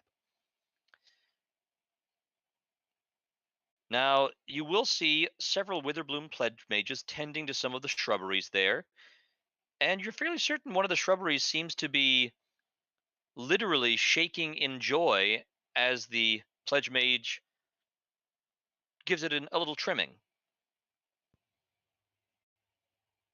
I'd like to pet it, like you would pet a cat. The shrub vibrates under your ministrations. It is in fact an awakened shrub. I go full on like animal love druid, like just hugging the thing and just absolutely pleasuring it. Just short of sexually. Of course, family friendly. But now the Witherbloom pledge mage that sees you do this says, "Ah, I see we have a nature lover amongst us." Just a little bit, my friend. I am a druid. I've had my issues with nature, don't you get me wrong, but Mhm. I am a druid. This is my thing.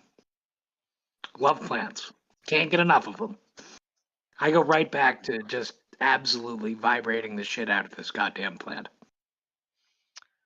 Okay. Now the I'll give it a pat as well. The Witherbloom student, as you all are petting this particular one, says, "Oh, this is actually a new transplant, if you'll pardon the pun." I just go off. It's like, where's it from? What species is it? Tell me everything you Actually, know. it wandered in from the Witherbloom campus. That Oh, sometimes that's happens. adorable. That sometimes happens around here. Sometimes random creatures will just pop up or emerge, or even just transform out of mundane objects right in the somewhere. It's a hazard of being on basically a giant snarl constructed demiplane, but sometimes you get a cutie like this one and proceeds to like ruffle the shrubs foliage again, She's making it squirm she's in my joy. favorite. She's absolutely my favorite. Oh, that's cute. Um, Now, you're welcome to try and spot the ones that have been here a while. Like I said, this one's just a transplant, and actually, I think we're going to try and take it over to the Witherbloom campus to make sure it gets a nice root cleaning. Isn't that right? And with that, at the mention of root cleaning, the awakened shrub proceeds to rapidly start moving towards the exit of the building, slightly turns, and almost motions at the Witherbloom people to get a move on.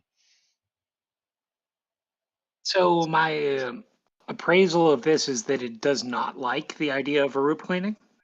Oh no, it's eager to get going and wants the Witherbloom folks to hurry it up. Oh, all right. I got it backwards. It's the plant equivalent of a pedicure. Okay. Um, I gently wrap my arm around its stem. Is there any water nearby? Yes, there's some water. There's some small water fountains in the greenery for the plants. Shape water to I cast shape water to just put a nice little mist upon it.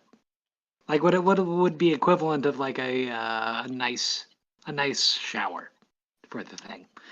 And It spins into the I cloud. pull out my list and I show it my list of things to do. In as much as you can show a plant something. It looks at it, kind of cocks its shrub-like head body from side to side, looks back over at the garden it's left, and nudges you back towards the garden before it leaves off with the Witherbloom folks. Bye, I like everybody. to Now, if you all want to make through the garden, this is an intelligence check. Maybe you'll find what that little delightful cutie pie was suggesting in its own.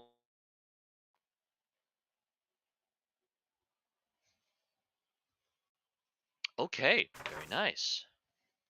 Just a pure intelligence check. Or if you've got an investigation and you're proficient with it, you can add proficiency bonus as well. So investigation, but not nature. Uh, if you've got nature, I'll let you. Nature would work here too, I would think. I am a druid. I tried to play it close to the soul of the class. Fair enough. Perhaps to my disadvantage. No, just being able to identify plant life would come in handy in this situation. So yeah, you can use nature instead of investigation if you like.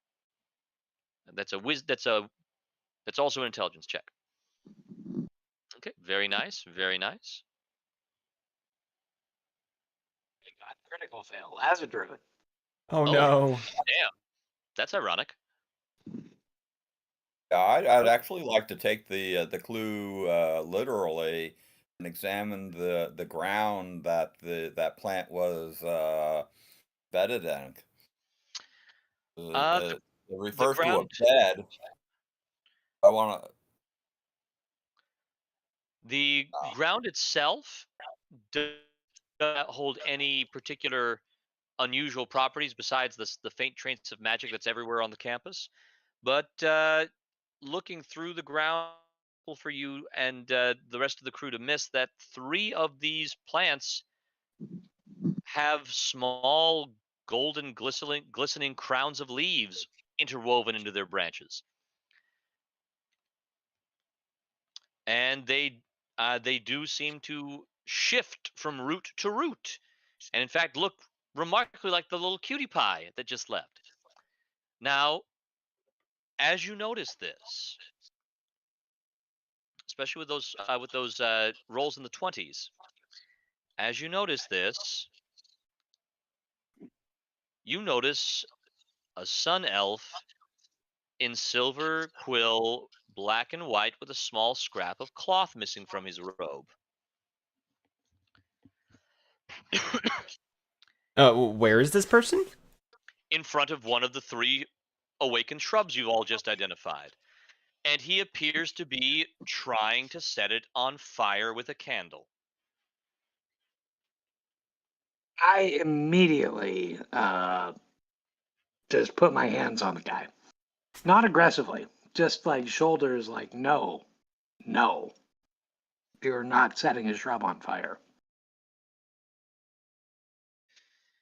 The sun elf looks up,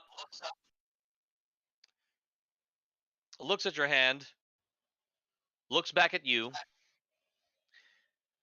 Remove Arcanist, your could I get some hand. help over here? I need to investigate some botany. So who are you telling that to? Just calling for an arcanist. Oh, you the archivist, you mean? Oh, yeah. The big robots? Yeah. Okay, yeah, they're called archivists. Actually, I apologize. I may have mumbled that earlier. Yeah.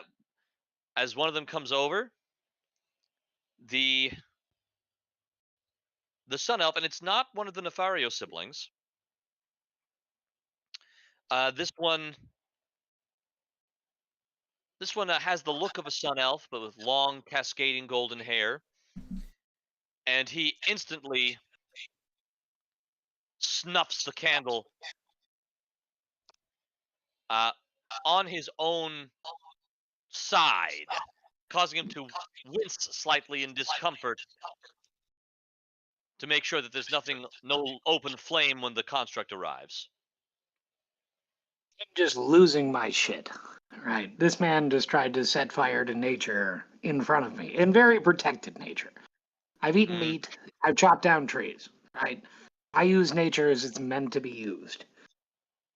I look at the archivist and I'm just like, this man just tried to burn down this house, tried to burn down this tree, tried to set these plants on fire. And I just like point accusingly at said sun elf. Complaint registered from Jack Rogers. Complaint plaintiff Utho Visaak. Utho Visaak will accompany this unit so that investigation may proceed. You're Could you damn spell right that? he will.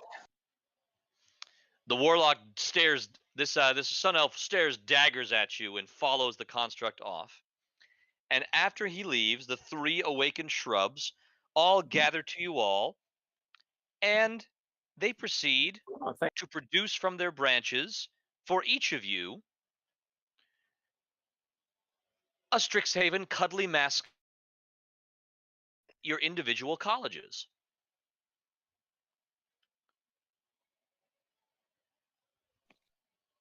So Mr.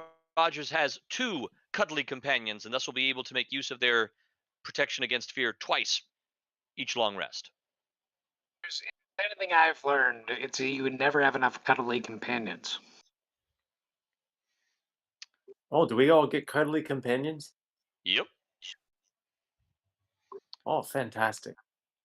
Now, as you all are celebrating this, and several other students arrive to also solve the clue and gain a cuddly companion of their own, a panicked shout just erupts through the main floor.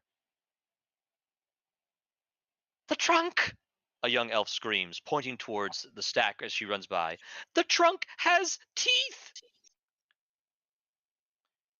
At that shout, students fly into a panic, going in all directions, books and papers flying into the air as people scramble, slam into each other, trip over each other.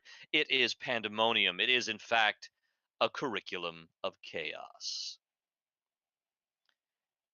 And indeed, if you were to take a map of the biblioplex, that section of student desks just below where just below where the Hall of Oracles is and to the right, there's a series of old luggage trunks. They're strewn about here and there. You got sheets, you got blankets. There's even some half-painted bits of wooden props. In fact, you can see an overturned sign for the live-action role-playing guild's upcoming show. Rampaging through this mess is one of the trunks, whose lid is now flapping open menacingly, and a long, lolling tongue is spreading out from sharpened razor teeth every time the lid opens. You are looking at a mimic. I have never seen anything like this before, and I am somewhat terrified. And that disgusting but beautiful piece of art is a mimic. Um, okay, so what skill would we need to identify the mimic? Oh, no skill needed. It's a crazed monstrosity. It's trying to eat people. If I can have you all please roll initiative for me.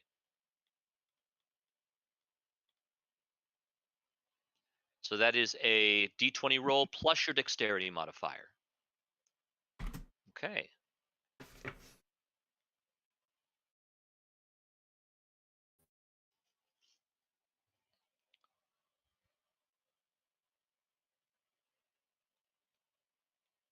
Hell yeah, going last, boys. Someone Yeah, asked. boy. It's like, yeah, you guys got this. And for the mimic. Okay. Awesome the sauce. I'm going to jot these numbers down right quick so that I do not forget the order as other dice rolls are made during play. All right. So, got Yol with 11. Zephyr with 3.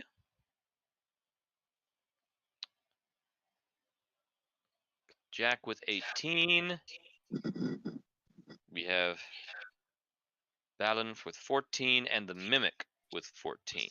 Alrighty. All right. Jack Rogers, a resident druid and awakened shrub whisperer. Your move.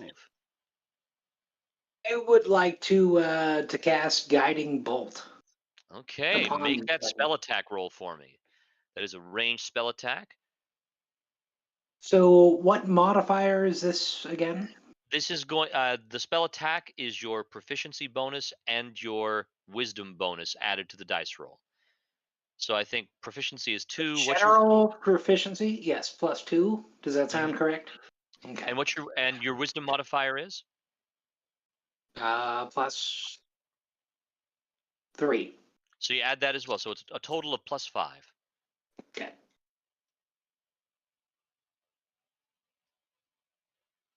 Target must succeed an intelligence saving throw or take 1d6 psychic damage and subtract 1d4 from the next saving throw it makes. Okay. I think I'm gonna cast Mind Sliver on this creature. That sounds kind of cool. Dim bones, dim dry. Oof. Okay, wow. That'll do it. Thank you. Holy Hannah. That I've never sent a guiding bolt quite like this one. This one has a little bit of fucking little bit of juice behind it, a little bit of fire on the end of the trail that I've never seen before. Yeah, and that's a nat 20. That Correct.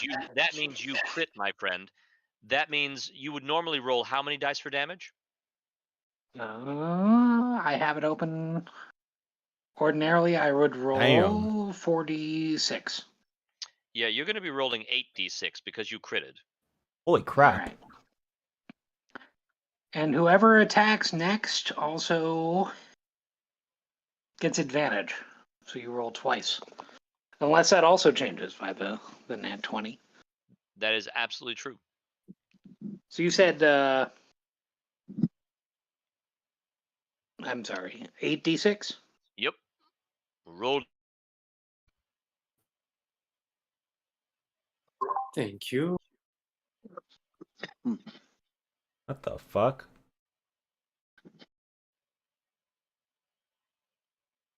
How's Guiding Bolt so OP? This is our first natural 20 in a combat roll.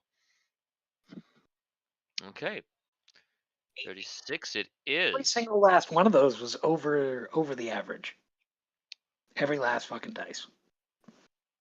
You gotta love it when you beat the odds. Okay, so let me hold on That's just pretty a second. typical, honestly, of Mhm.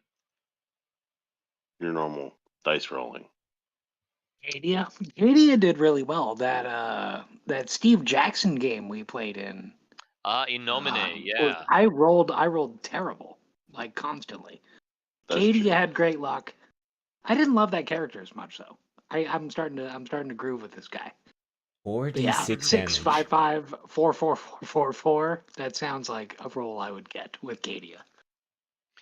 Now that guiding bolt, what color is the light of this guiding bolt? This one is absolutely hunter green. Brilliant hunter green light. Slightly deeper than your standard green. Very plant-like. That bolt is going to go straight into the mimic's mouth and blast a chunk of wood splinters and pulpy flesh out the back. But it's not going down. Its long, lolling tongue now snaps over in your general direction. It's fine. Anything can happen. I have a bonus action. Okay. Can I use that to turn into a dire wolf? Indeed, you may. Because of your Circle of the Moon subclass, you are able to use Wild Shape as a bonus action. Oh yes. What the heck? Yes, that is my intention. That's insane. Excellent. All right, now it's what's the fur coloration on your dire wolf? Is it going to match the robes you're wearing? Mostly gray, a little bit of black.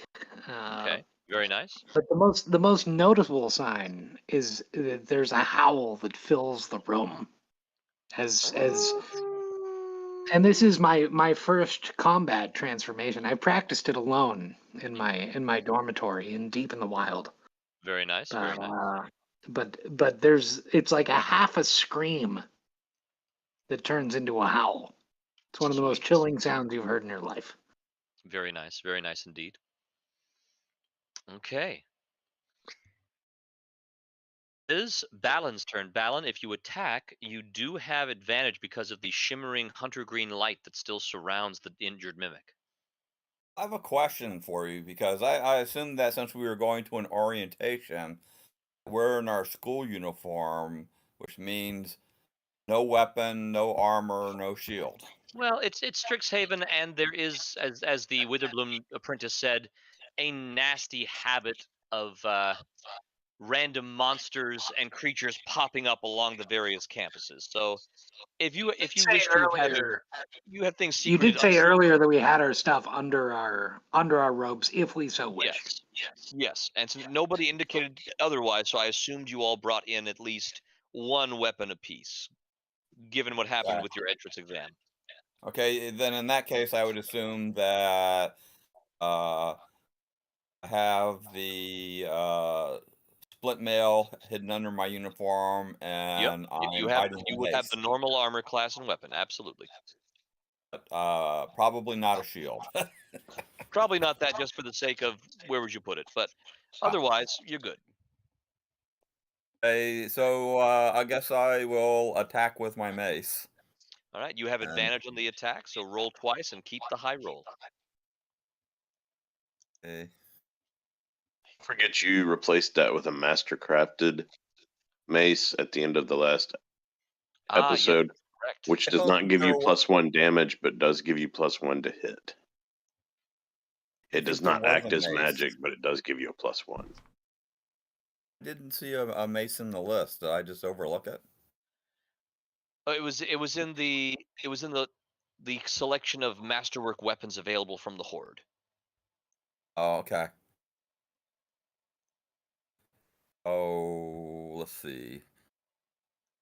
Roll a d20, and then I add. Where's this? Oh, I got it written down someplace. Mm-hmm. Okay, 1d20 plus 4. And it is a +1 mace, so be sure you up that +4 to a +5. Okay. Hell yeah. Clicking on all the wrong things. And you have advantage, so you roll twice and take the better result.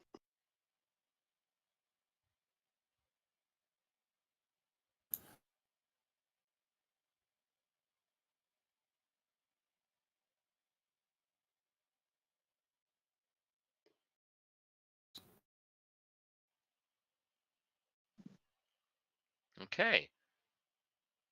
So that's roll number 1.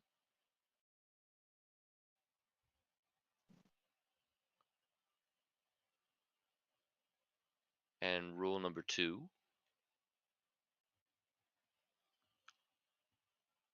A little better.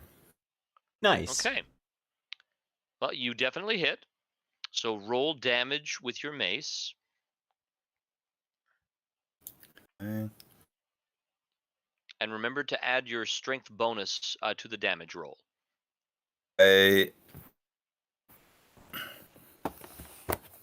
Now, a mace, instead of rolling a 1d20, you would roll the mace's damage die, which I believe is a 1d8. No, mine was a 1d6. Okay, d6. 1d6 plus your strength bonus.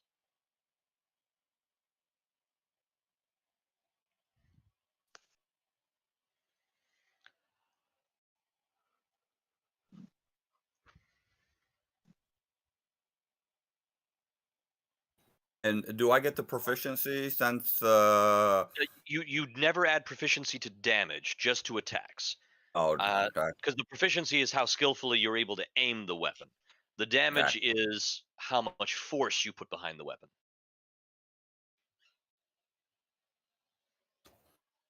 I'm a terrible typist tonight.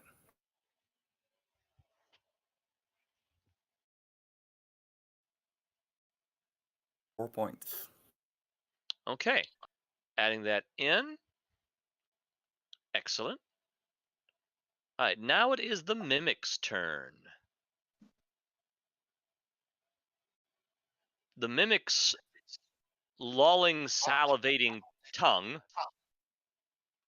Ooh, who's he gonna is attack? going to lash out at the wolf.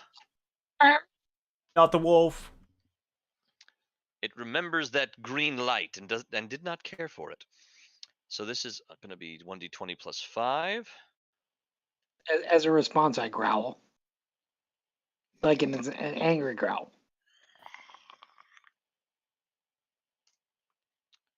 Okay, what is your dire wolf's armor class? Not great. That's the great weakness of Of the dire wolf. druids. 14. Yep. Fortunately, you do in wild shape have the hit points of your form Yes, instead of your usual one, so that helps out a I'm bit. aware. Okay, so this is going to deal 1d8 plus 3 bludgeoning damage. Holy crap. And let me type that in there.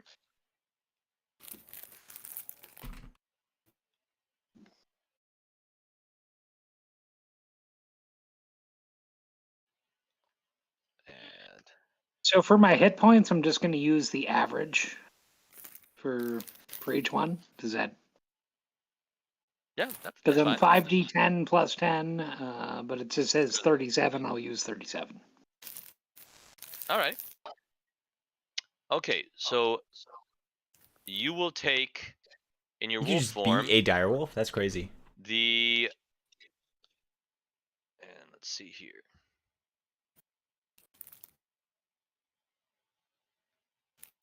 Everything's OP. All right. You're going to take the it is going to hit you. It is going to deal this damage, and its pseudopod tongue isn't letting go. You feel a sticky adhesive. You are now grappled by this thing's large tongue. You will have to attempt to escape it. Checks made to escape the grapple have disadvantage because of this chemical stickiness. All right. That is You have a disorder. the How much turn damage there. do I take again? Oh, it's on the screen there. It's 7 damage. Okay. Yol, it is your turn. All right, I use my bonus action to dash in aerobatically, and I draw my masterwork dagger and launch myself at the tongue. Okay. Make your attack.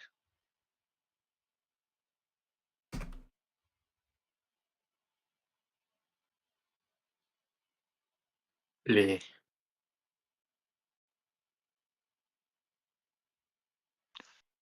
Okay. Now, I'm afraid that is going to miss. The mimic is going to surprisingly squeeze. It's barely miss it. But it was a good effort. Good effort. And now it is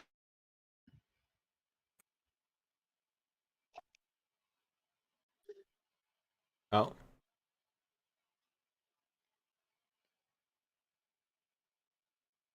Hello? Yep, can you hear us?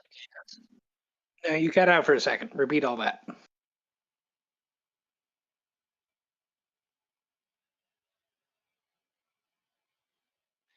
Uh, Yeah, Zephyr, I think you're cutting out. Okay, it's Zephyr. It's your turn. It's your turn. So if you. Oh, okay, it's my turn. Yep.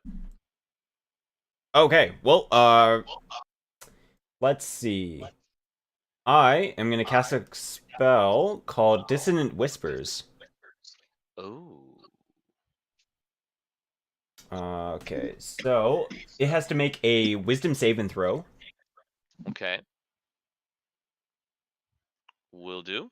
and if it fails, it takes 3d6 damage.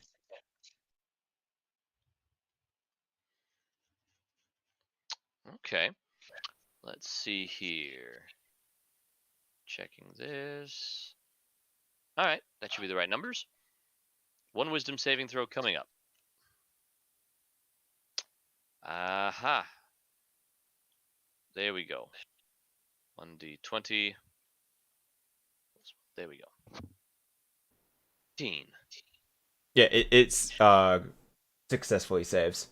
All right, so it will only take half the damage. Yeah, it takes half the damage and doesn't have to move away. A So different go ahead creature. and roll. Go ahead and roll the 3d6s, and whatever the result is, we'll cut it in half and round down.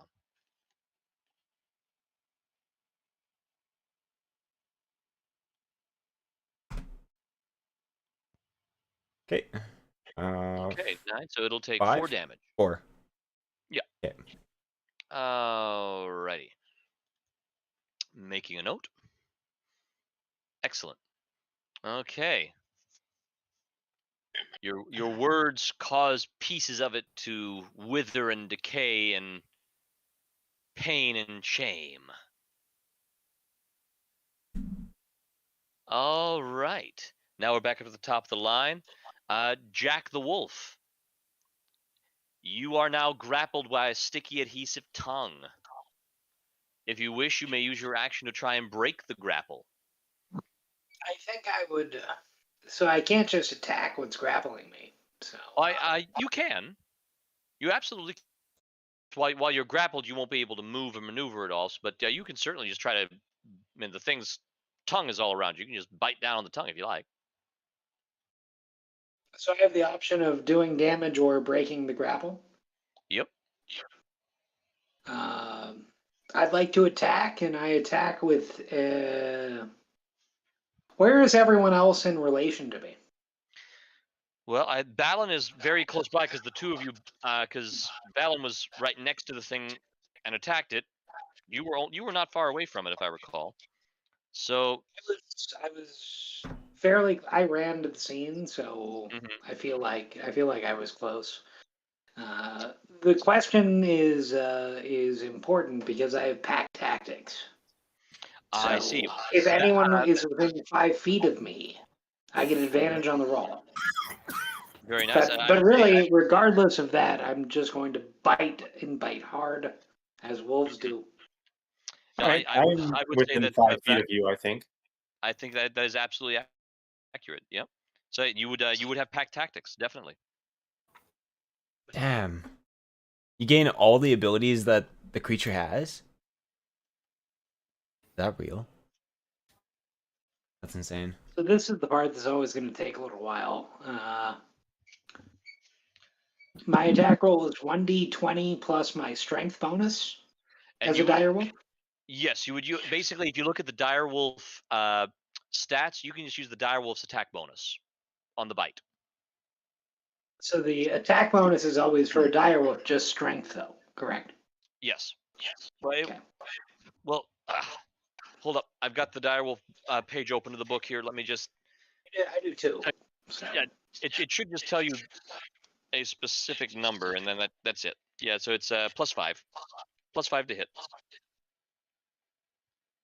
+5? I'm saying +3 if it's only strength. But if you look at the I want to action, learn the rules as well as. No, I see. I see where you're going. So all animals are proficient in their own bite and claw and unarmored attacks. Oh, okay. When you make the attack math, it's always going to have proficiency on the attack roll.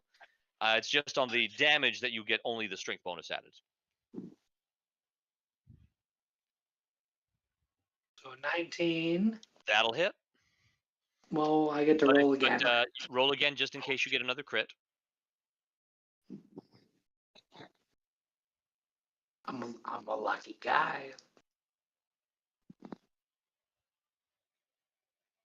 Yeah, I'll take the 19. Okay. Well, you hit with the 19. And you are going to deal 2d6 plus 3 piercing damage with the wolf bite.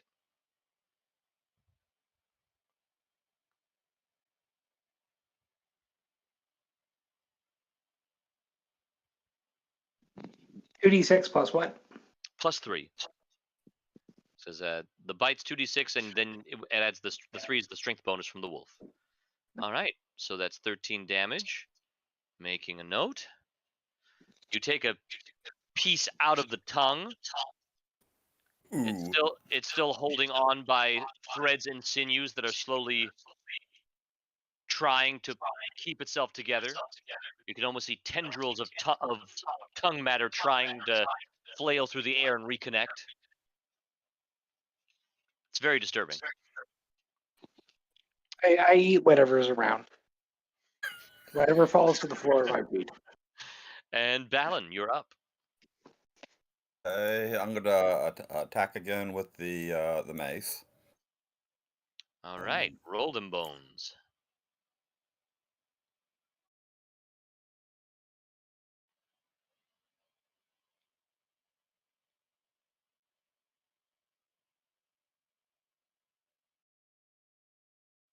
Same thing as before. Okay, that hits. So let's go ahead and roll that 1d6 plus your strength bonus again.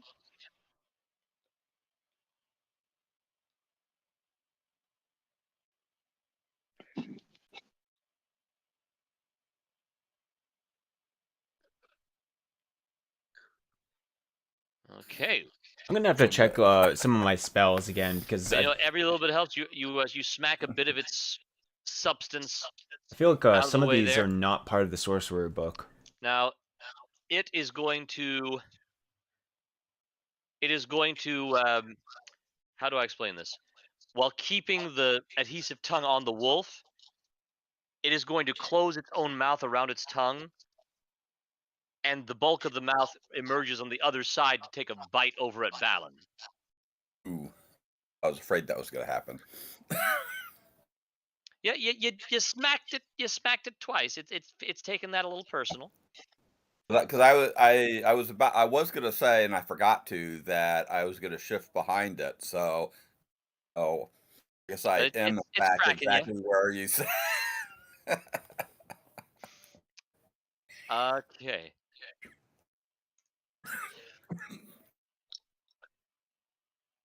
All right. However, that bite is only an 11, and with your armor, class. I don't think that hits you. Yeah, armor class 14 without the shield. All right. The bite scrapes off of your armor, making a few holes in your robes, but not harming you at all. And now it is Yol's turn. Yol, you're up.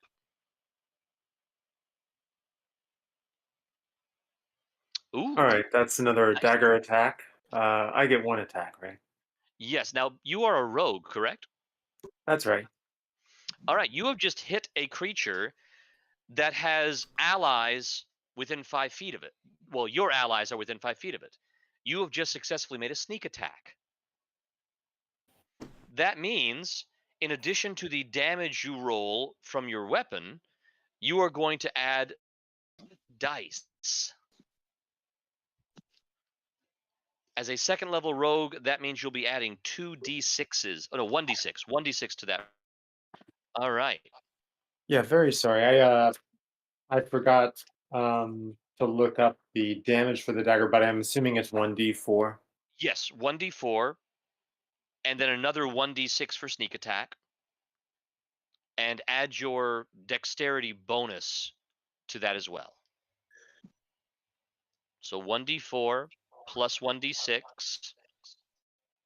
plus 2. Okay. Very nice. Nicely done. Okay, so that's a total of 5, making a note. You managed to backstab the thing on top since its top is its back at the present. That's a confusing sentence. All right, and Zephyr, Yo. you're up. All right, I'm gonna cast a mind sliver. Ooh, mind games. Let's see. That's kind of what it does. I have to make.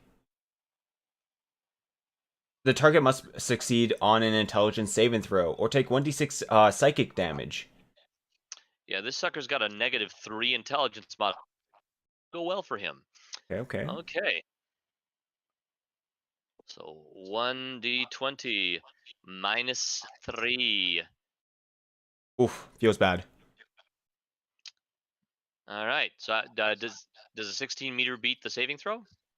That beats it. Ah. Alrighty. So because that is a cantrip, I believe he does not take damage that particular time, right? No. Okay. Now, at this point,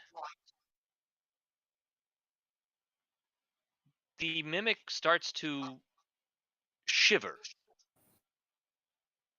undulates, and before your very eyes, it collapses. The tongue just evaporates into dissolving motes. The lid slams shut, the teeth disappear, and it becomes a now broken but ordinary wooden trunk. Did it As the go fight, somewhere? no, it just stopped being a mimic and turned into an actual trunk. Wow. As you Then he, all, yep, happens, and you're all blinking in surprise, an owlin dressed in the robes of a professor swings down, just flies in, ready for battle, and sees everything already taken care of. Such bravery in an incoming class, and what bizarre occurrence. I can't remember any of those old costume trunks ever being a hint of magic, let alone the manner of transmutation. I will have to be having words with the equipment managers over at the Rose stage. I suppose they're supposed to keep that sort of thing from happening. And she proceeds to congratulate you. Yeah. Thanks. I Oh no, howl thank politely. you. Thank you. In fact, you have been such great service preventing this creature from rampaging all through the biblioplex. I would like to award each of you, yes, I think one of these, and each of you are given a single platinum coin.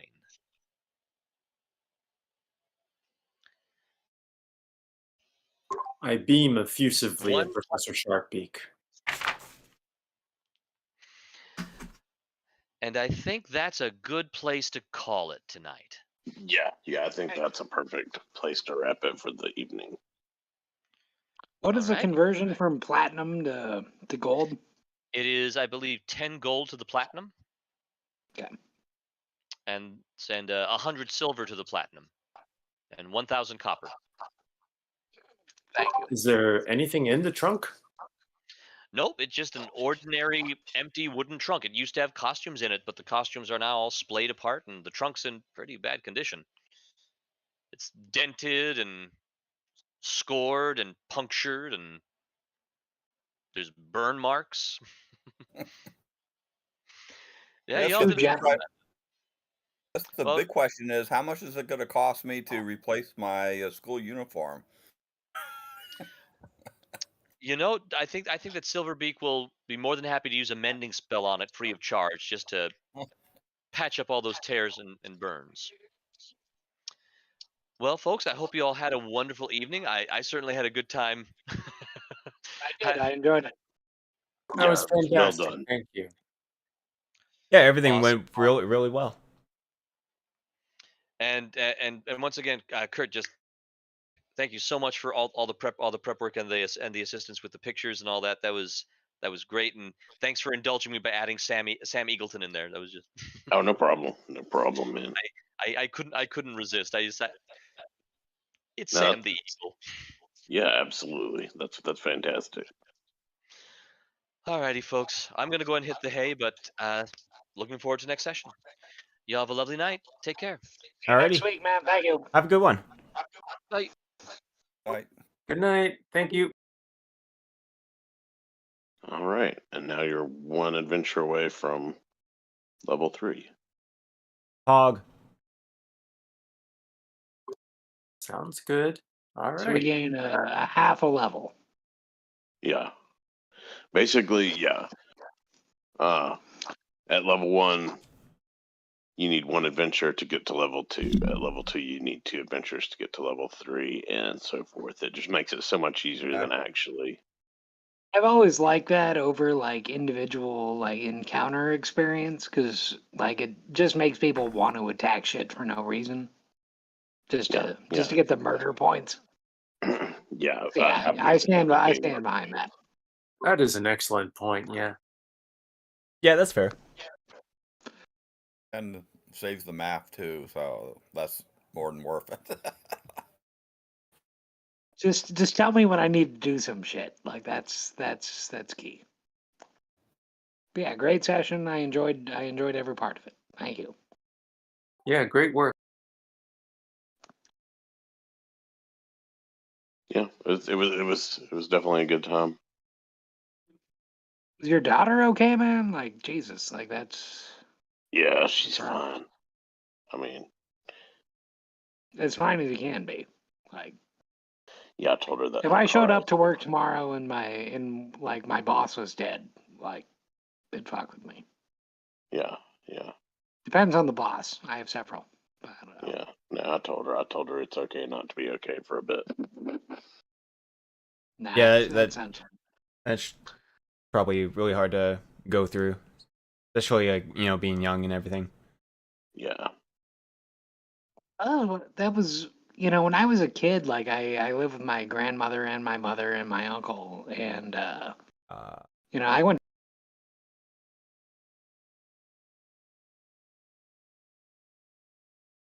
kind of just talking about something a bit personal. We're just gonna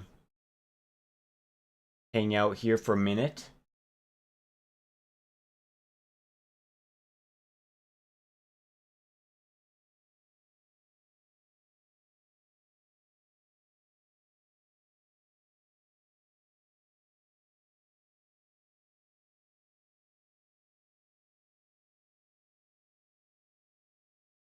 Dang, dude.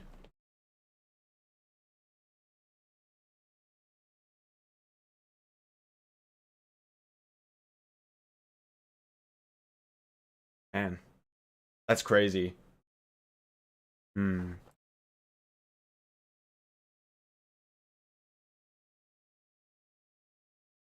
Hmm.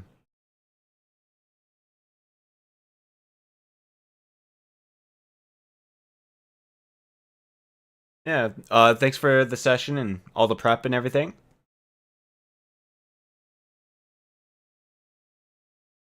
Hmm. Yeah. I'll see you guys around.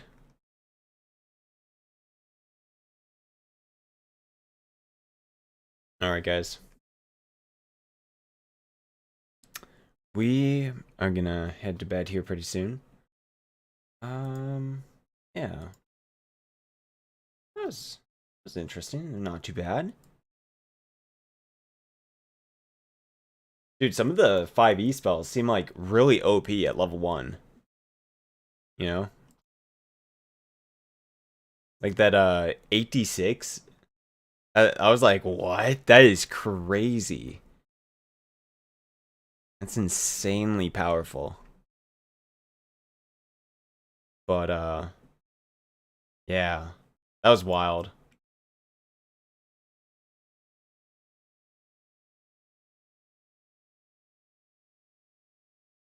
Yeah. Man, like Guiding Bolt. Fuck, I should just pick up Guiding Bolt. It's like, yeah, I'm gonna grab a cleric spell. It's called Guiding Bolt. Everyone and their grandma will just grab Guiding Bolt. Yeah, I said it, boys. But yeah. Hope you guys all enjoyed our little Strixhaven session. It was interesting so far. There was seemed like there was a lot going on. It was pretty neat. Like just in like that small little area, seemed like there was a lot to do. So that was cool. I feel like I had a lot more like questions, but there's kind of you kind of have to have the plot advance a little bit, and I feel like, yeah, especially like that big blue gas ball thing that we were kind of looking at. Um, would have loved to investigate a bit more about that and what that's all about. But yeah, if you guys enjoyed some Strixhaven for the day, hit that like button, subscribe if you're on the YouTubes. If you're on Twitch, uh, thanks for watching, and live and let's die. Thanks for the raid and everything, guys, on Twitch. If you have not already, check out Live and Let's Die.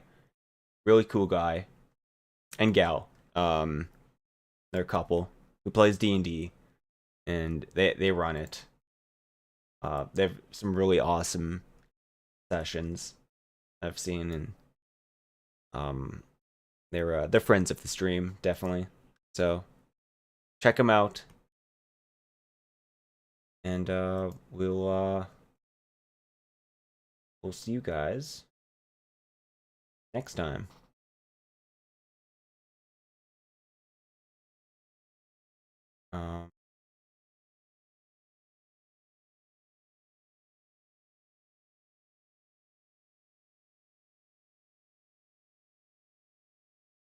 Just going to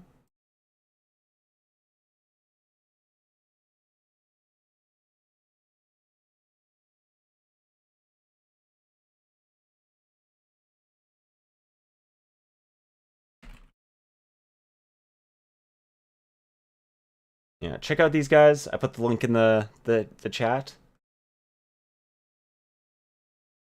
But yeah.